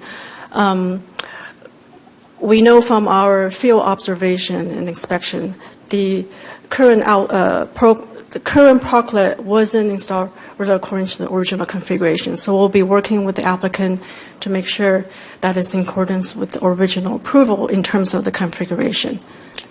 Okay. Yes. All right. And you had mentioned that obviously there's only two currently.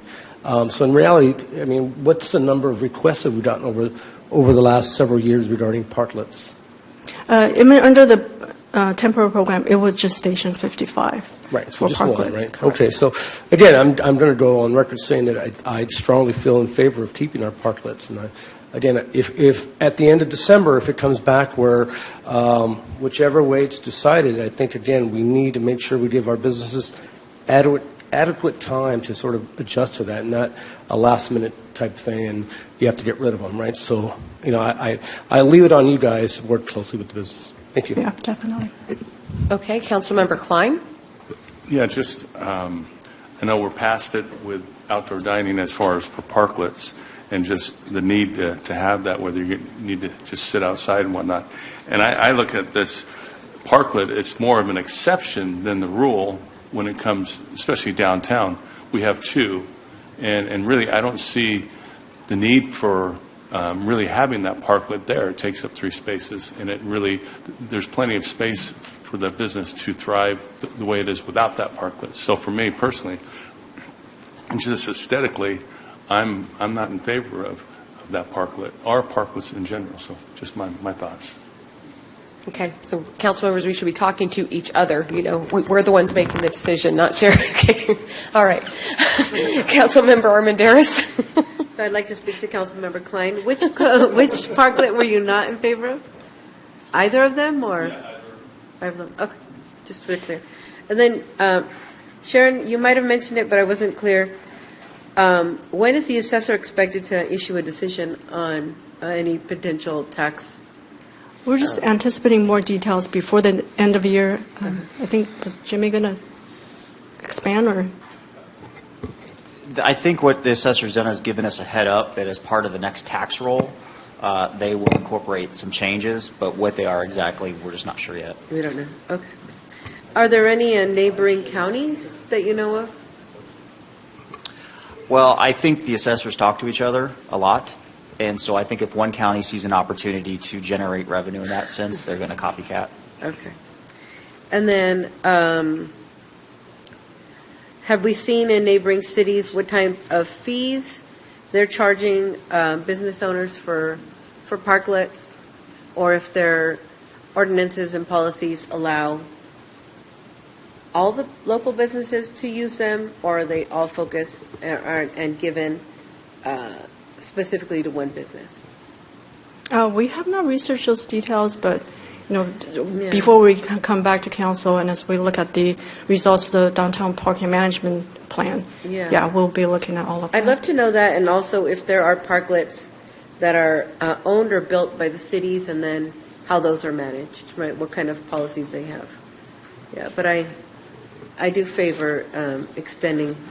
I enjoy parklets and outdoor dining in general.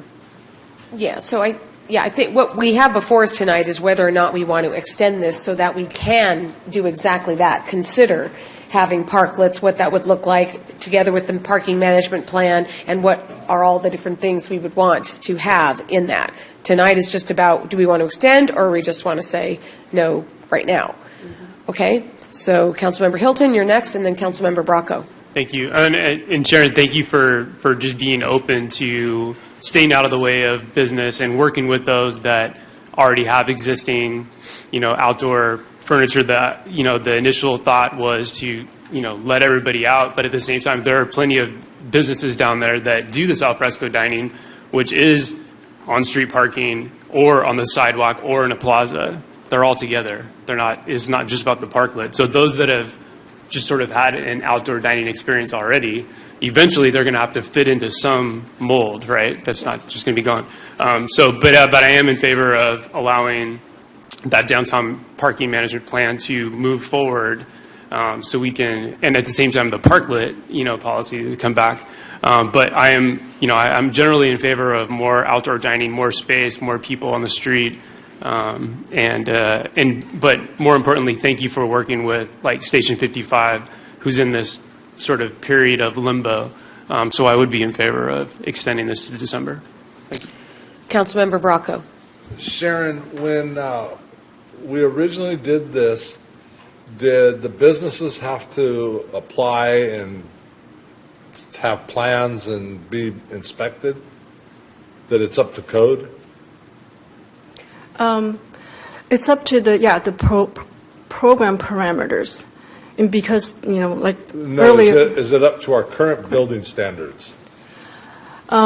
The Station 55, that particular installation, it was the configuration that did not match the original approval. So Station 55 ended up putting panels on the sides and on the roof, and the original approval had it open. So if council were to extend this program, that's what we would work with the applicant to basically comply with the original approval, which would also improve the visibility. But we're not in the COVID anymore, so I don't see why we would go by those rules.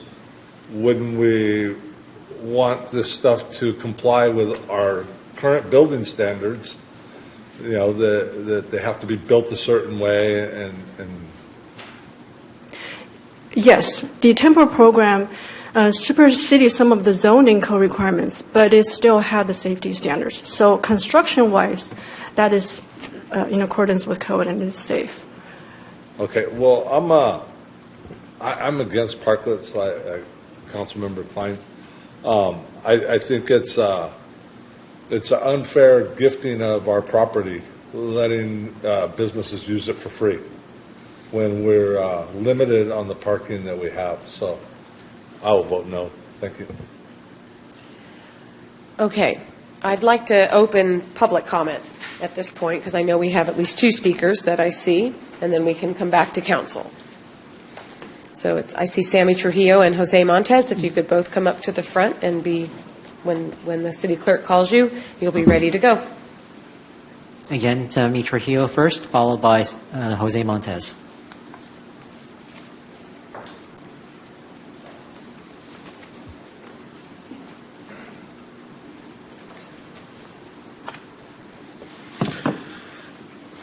Thank you. Station 55 is asking for the City Council for help and their support allowing outdoor parklet in their property, at their business, for their business. We invite the City Council members to come by and take a look at the parklet, which I believe it can be actually an example for more parklets if you guys decide to pick it up and allow certain businesses to go out and open up a parklet to better their business and bring in more people on the streets. And then just to touch a little bit of bases, just on a few comments. They lost 29% of revenue since it's been closed. I know for a fact, listening to this council, is that you guys are usually always really good about considering businesses. And now I'm asking for you members, city council members, mayor, to consider the business. They have already gone through a little bit of hard time because it's not open now. Eventually, if it's voted upon, that it will be opened up. But it would increase their business, employment, and a lot more opportunities to bring in more customers. So that's what we're asking. We're asking that. And I also want to thank, I did have a lot of communications with Sharon, and then also had a lot of follow-up by some of the city workers. Craig has been very involved. They both have responded promptly, and I appreciate that. And so with that, I also want to add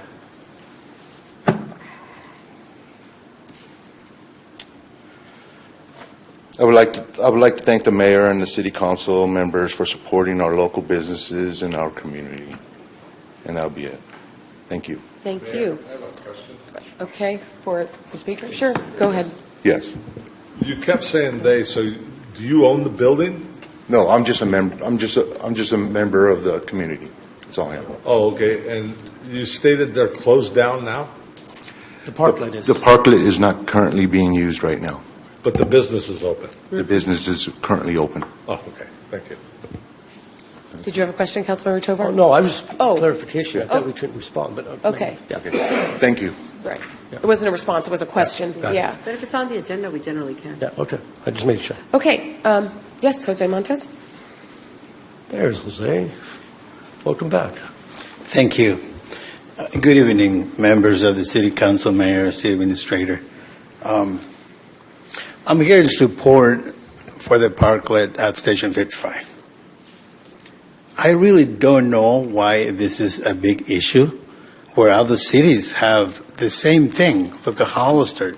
The city of Hollister built those parklets for the owners. I'm sure they're charging a fee, but hey, it's an opportunity for the owners to add more business. And when they have more business, they profit. But also the city profits because there's sales tax involved. So the property owner, the business owners do well, but so is the city. It seems like we're working against ourselves.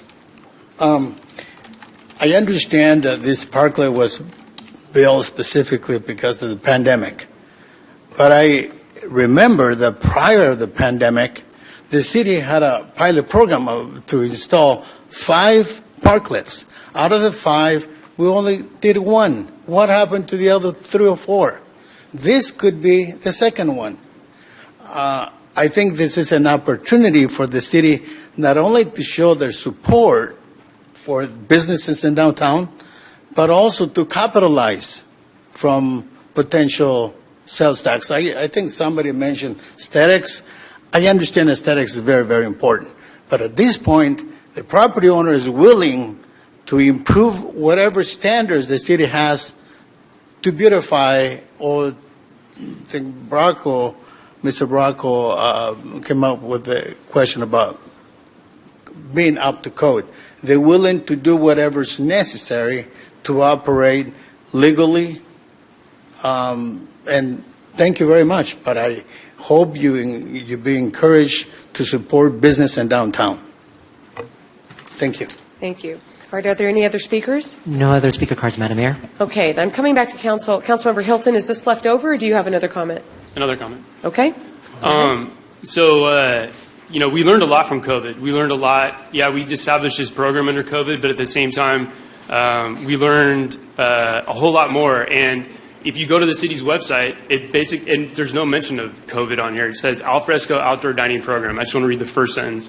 It says outdoor dining is a valuable asset in our community, which is why Gilroy developed a temporary Gilroy alfresco outdoor dining program while we developed a more permanent program, which is exactly what we're doing right now. We're trying to extend this, get us a little bit more time, because the parklet was already agreed on by a majority to come back on our legislative work plan. So we already know that we're steering in that direction, and I think that anybody that wants to build a parklet completely understands that whatever the downtown management parking plan ends up showing, if it's a asset to the city and it's going to cost so much, then let that business decide whether they want to have that revocable encroachment permit on top of that space, and here's how much it's going to cost, and oh yeah, by the way, there might be an assessment from the tax. Let them figure that out. I think that goes back to the core of us trying to let business be business and stay out of the way and not try to legislate how that works, but give them all the options and let the business decide. Thank you. Councilmember Tovar. Thank you, Mayor. Sharon, question for you, if you don't mind. So, in the report, you mentioned protesting was in regards to parking spots, right? With Station 55 and Temple, you're looking at what, a total of 6 parking spots? 5? Yeah, I'm just sharing those were the concerns we've heard. No, right. But I'm saying that we just built a brand new parking lot. There's one adjacent to Station 55. So I guess my question is, we're talking about 5 or 6 parking spots. So I can't comprehend. That's not for staff, though. No. Okay. I'm talking to us. I just can't comprehend how we're making this is a difficult decision, because again, we're talking about 5 parking spots. And we're going to help. I mean, thank you for those statistics. I mean, 29% of their business they've lost since we've closed their parklets. So that's not us helping businesses. So I'm going to make a motion to extend the temporary outdoor dining program. I'll second. Okay, so there's a motion and a second on the floor. I still have some comments to make. That doesn't mean we can't still vote on that. And I am going to be supporting that extension. But I do want to say that supporting businesses doesn't mean that we support something for one business that helps one business at the expense of another. And that's the thing that we just need to be careful about, because in this particular situation, you've got a structure that is not built to what it was supposed to be built to when it applied for that, even under COVID. And it is blocking the sight lines and the views for some of the other, not views as in a pretty view, but as in when people drive, they can't necessarily see the businesses that are also along the street, the visibility there, until they're right on them, and then you'd have to turn your head completely to the side and not look at where you're going in order to see that. So I'm just saying that I support this extension because what we are seeing is that we don't have a consistent anything yet. There are only these two parklets, yes. They were both authorized under different circumstances.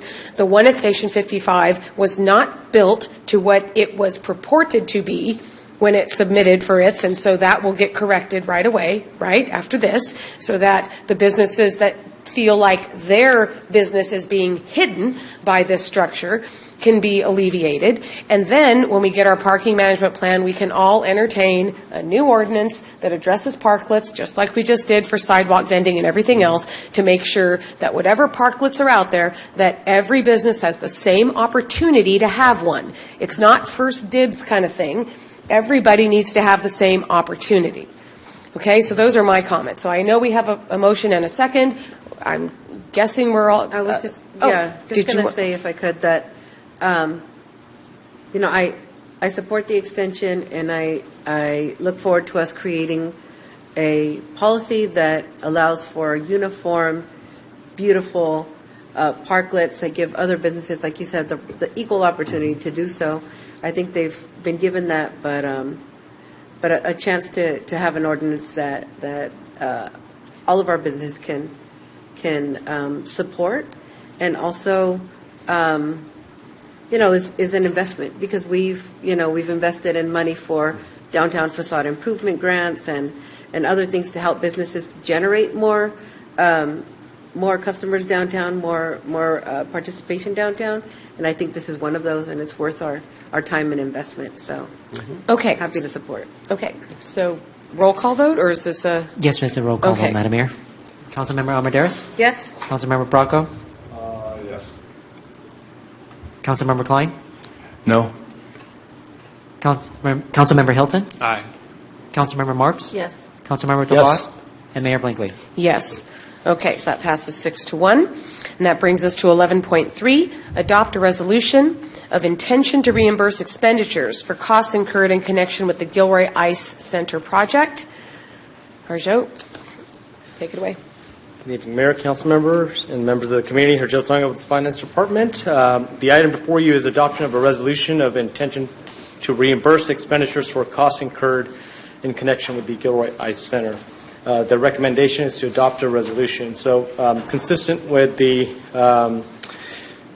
our efforts with the Gilroy Ice Center project, this is the second item tonight. So, in June 22, Council approved the non-binding term sheet with the Shark Sport and Entertainment LLC.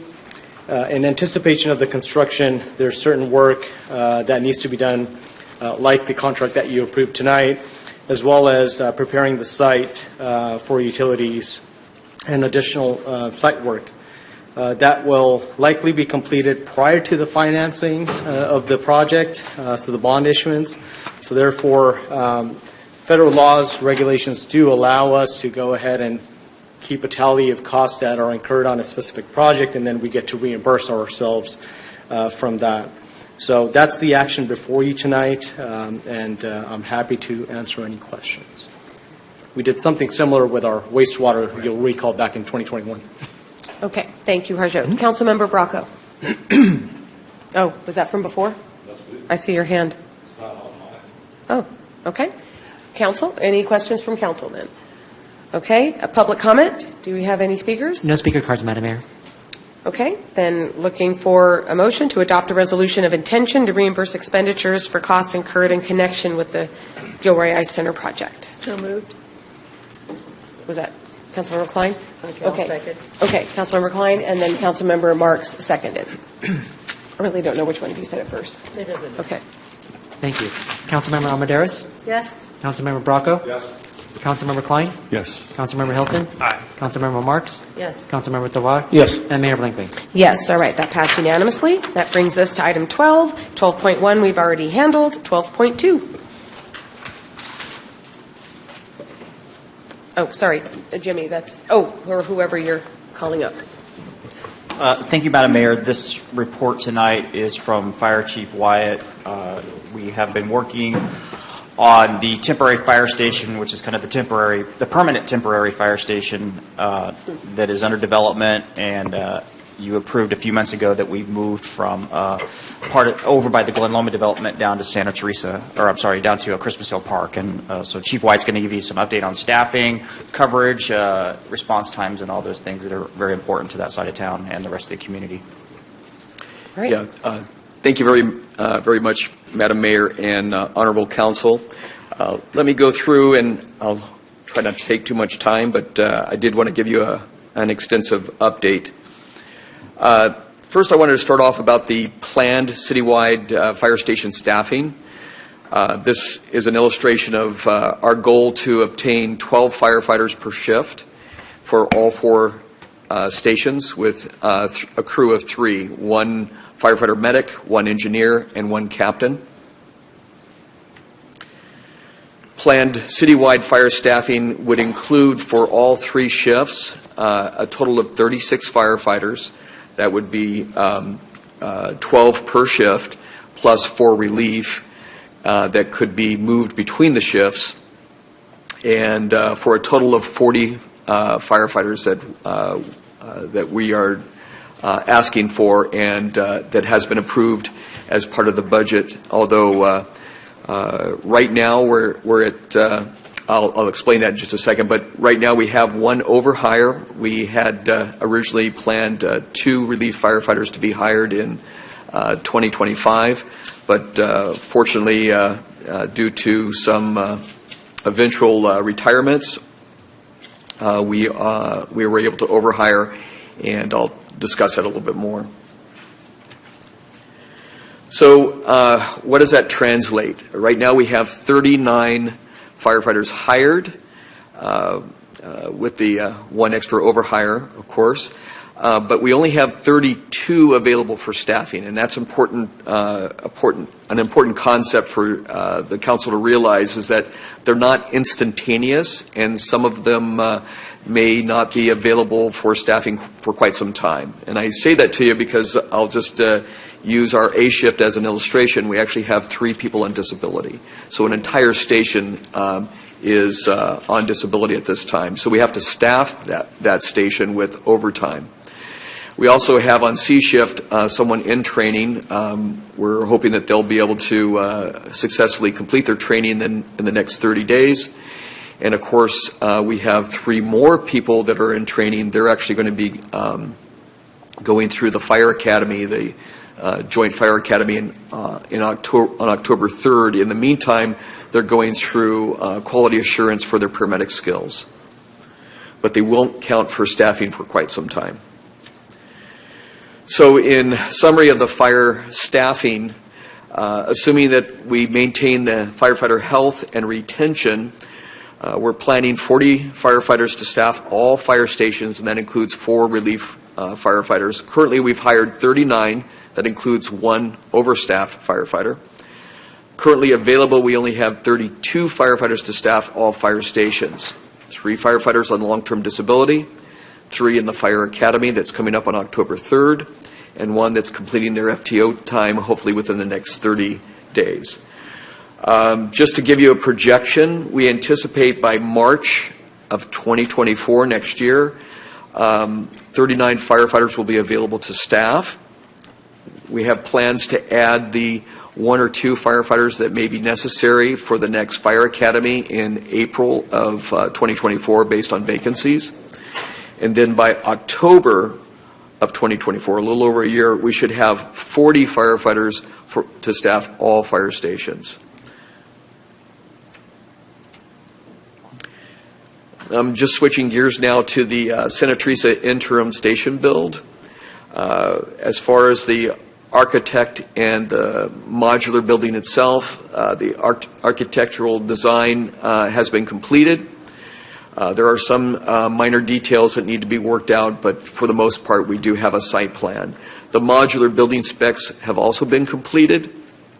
We're waiting approval for the apparatus bay. That's been pending. And as you can see by the map that I have, we show where the quarters is going to be located. This is of course, on the Christmas Hill ranch side by the teak building. The plan is not to occupy the teak for our quarters, but to occupy the modular building and a separate engine bay directly across the street. What you see as far as the yellow dotted line around the perimeter, that's a security fence along with two gates, one at the north end and the other one at the south end. As far as contractor services, that's still pending. Site prep and grading, electrical and water trenching, septic trenching and connection, perimeter fence and automatic gates, apparatus bay flooring and apron. These need to be concrete. That changed from our previous location. And of course, our G2 Phoenix alerting system, that needs to be installed so they can be rung down like the other three stations. So in essence, the Santa Teresa interim station will be a fully functioning operational station, not exactly centered in the district, but will nonetheless be able to provide services to Santa Teresa district, as well as all three other districts in support of our fire mission. I do want to also talk about our SOC response times. These have come under scrutiny by the LAFCO report, and I'll be going over that a little bit in detail with you. But first of all, the standards of coverage recommendations requires that the first due unit should arrive in 7.5 minutes based on the 4 permanent stations. Currently, we're working to staff and build an interim fire station, but the permanent station I'll get to in just a moment, but it has yet to be built. The city should construct, again, this is the standards of coverage recommendations, the city should construct and staff the Santa Teresa station with 3 firefighters as soon as fiscally feasible. We've been working diligently with the city administrator and human resources to come up with not only the funding but also the available staffing through our hiring process. And currently we've staffed the Santa Teresa unit from 2 firefighters for 12 hours to 2 to 3 firefighters for 24 hours. So we're incrementally moving forward to provide the very recommendation that the standards of coverage came up with. Recruit firefighter training, firefighter health, and firefighter retention play a large part or a large role in fiscally staffing the Santa Teresa station. And I say that to you because if we just concentrated on just paying overtime, we would spend easily nearly $2 million just to staff an overtime for the Santa Teresa unit without even including all the other requirements for overtime for sick leave and disabilities and whatnot, vacations. LAFCO service study that was done in 2022 just recently came out in June of this year in draft form, but the materials and data that they used to create the report was based on older information. I did explain this to them that we were incrementally adding staff and adding apparatus, but unfortunately that didn't get into the report in time. And so they concluded their data for the report in June of 2022. That gave us in June of 2022, that gave us an average response times throughout the city of 10 minutes and 54 seconds. Since that time, and I'm just using the data for 2023, and we're halfway through there, the city response time for the first half shows our response time has decreased to 9 minutes and 13 seconds. To give you an idea of the significance of that, that means that we've had a 13% decrease in our time and a 1 minute and 21 second shave off of our average response time, according to LAFCO. Also, the Santa Teresa half-shift staffing has reduced response times in all districts, and if you look to the right there, the graph shows that every district represented, the Santa Teresa, the Sunrise District, the Los Animas District, and the Chestnut District have all seen decreases as a result of staffing just even half-time with the Santa Teresa unit. We knew it would, but we were pleased to see that we've made some changes to our response times overall. Also, when we have staffed the Santa Teresa during that 12-hour period, just in Santa Teresa alone, the decrease has been up to 18%, with a 1 minute and 54 second decrease in our response times. Now, obviously, in the after hours, that time goes back up again, but it does demonstrate that the Santa Teresa unit is working the way it should.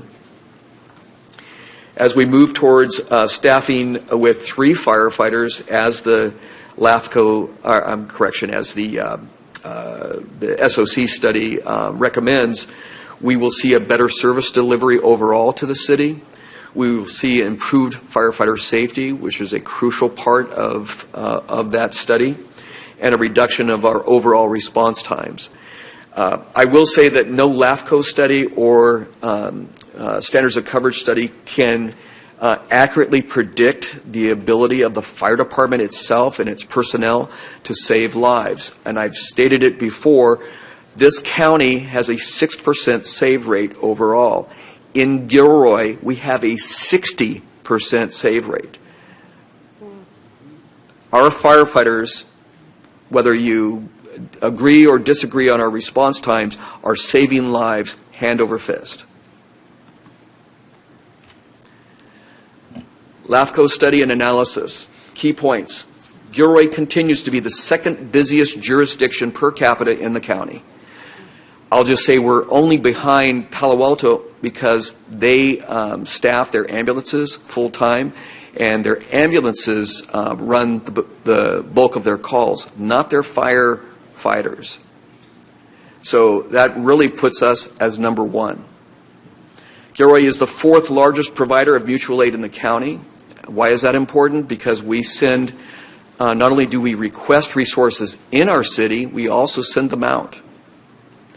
Nearly every fire jurisdiction is challenged by delays in service delivery due to not enough fire stations, a critical shortage of countywide ALS ambulances causing response delays and longer fire department on-scene times. This goes across the board. The county is in crisis, and we're stepping up. We utilize our ambulance for critical calls when their ambulances, county ambulances, can take anywhere between 30 to 1 hour to respond to our city. Also, we have a lower number of qualified paramedics to hire, and that's throughout the county. We've seen some other fire departments actually recruit some of our firefighter medics. That's how good our firefighter medics are. I just want to make sure that you understand that as Gilroy may not be able to step up as quickly to some of the needs that the city has, our firefighters are doing a miraculous job. And there's also substantial increases to call volume. Gilroy, since the establishment of the SOC study, has seen a 25% increase in our call volume in the past 3 years. And over the past 6 years, it's been 40%. So our calls for services have increased, and we're moving in the right direction, I believe, as the fire chief, to meet that need. Not as quickly as I would like. I live here too. My family lives here. My grandkids live here. We've called 911 at least 2 times since I've come to live in Gilroy. So it does matter to me. I'll also add that third alarm and greater would leave delays of coverage in any jurisdiction, not just Gilroy. We had a fire in which two of our firefighters went down. It was, although it said it was around 98 degrees, according to my vehicle when I arrived, it was 105. And we had 2 firefighters go down as a result of the heat, one that was transported to the hospital. They still were able to put out the fire, and they prevented other extensions of that fire, but we had to call in mutual aid resources from as far as San Jose. That takes a half hour to get here.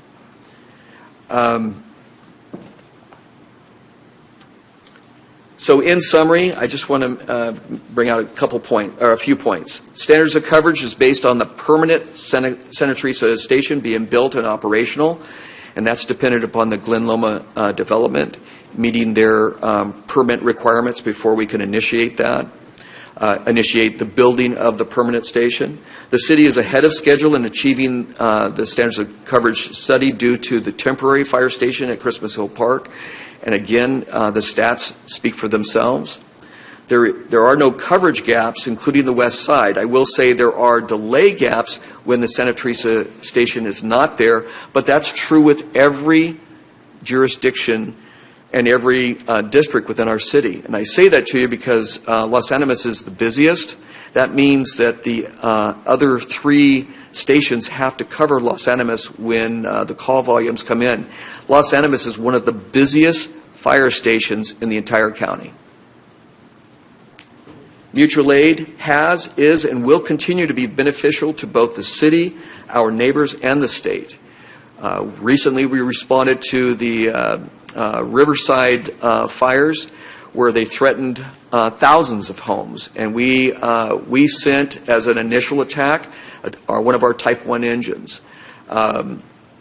We were able to do so and still cover the city. I'll just say that as we get closer to meeting our staffing goals, we'll be able to provide much like we did 2 years ago when we went throughout the state, and mostly in Northern California, to 81 continuous days of mutual aid support for the state. And I'll just also add that the Region 2 chief said that Gilroy fire set the bar for the state in the longevity of our firefighters. The city is currently in an overhire situation. I asked for 40, we've got 39. We have more firefighters than the actual budgeted positions. So I'll just say that incrementally we've gotten there, and we've gotten there a little bit sooner. I will also add, though, from the moment that we put out a job announcement, it takes 1 year for a firefighter to actually be considered staffing. So even though we've got some new firefighters on board, I'm not going to say that it's going to take them a year, but we started recruiting the 3 that we're sending to the Joint Fire Academy in October back in January. So it does take a while. And I'll take any questions from you. Yes, I want to say a huge thank you for doing this report because, we've got all this. We're strong. I'm so sorry that Gilroy was even put in this position by LAFCO. I, too, took exception to some of the things there and even some of the comments that I've seen on social media that have not been accurate at all. So thank you very much for clarifying that and with such passion and accuracy so that we can all hear it straight from and be very, very proud of our Gilroy Fire Department. Thank you. Okay. Chief White, I have a question for you. Yes, ma'am. Maybe I missed it in your report. When is the Santa Teresa station slated to be open? The Santa Teresa... the temporary. Oh, the temporary. Okay, so we're still working on that. We have run into 2 problems. We were not ADA compliant when we first submitted our plans. We had to, both our showers have to be ADA compliant, so it required a redesign. And then we've run into difficulty with getting quotes for the apparatus bay. That's the reason why I say it's pending. We finally got the 3 quotes, and we need to select one now and start moving forward on that. But I did talk to, we're working with city planning, and they did say that we can separate the two, that we don't have to build the apparatus bay and have the modular built at the same time. So we're going to move forward with the modular first, and we'll eventually get the apparatus bay So put in any second. projected date, though? Yeah. Any idea? That's what she's asking. I'll just say probably late fall, sometime or Of early 23 or winter. 24? That's what I'm hoping for. Of 23. Of 23. Okay. All right. Any other questions? Councilmember Rocco? Chief or Jimmy, one or the other, when are we looking at, how long will we be in this firehouse before we build the new one? We are completely dependent on the Glen Loma agreement, which is the issuance of 1,100 permits, and we have no indication that they will meet that 1,100 permit anytime soon. That's why we're putting in a more permanent type station, because we're at the mercy of that agreement. So we have no idea. It could be a year, it could be 10 years. We have no idea. What do you anticipate? Your best guess? Well, the reason why we are building a more permanent temporary station is I do not have a lot of confidence that we will hit the 1,100 mark anytime soon. Okay. This comes up at every monthly coffee with the mayor, too, this question, and we just have to keep saying we don't, we are dependent on how that development goes. Okay, were there any other questions from council? On the high bay, what do you project that as far as that being put in place? The apparatus bay. Apparatus bay. Yeah. So part of that was some additional costs that we didn't count on, which was the concrete apron. We were planning on using asphalt, but both the architect and the company that's going to build the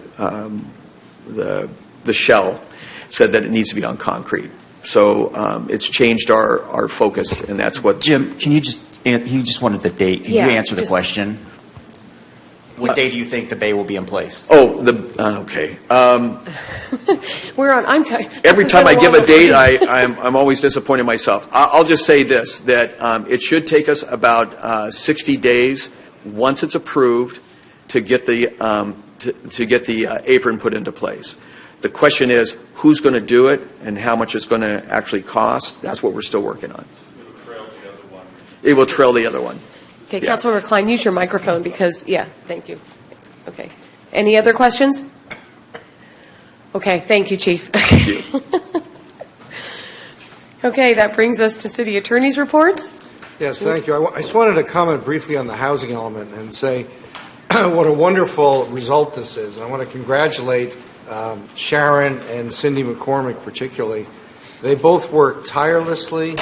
They worked very effectively in navigating through this Byzantine state bureaucracy that we had to comply with, which was not easy.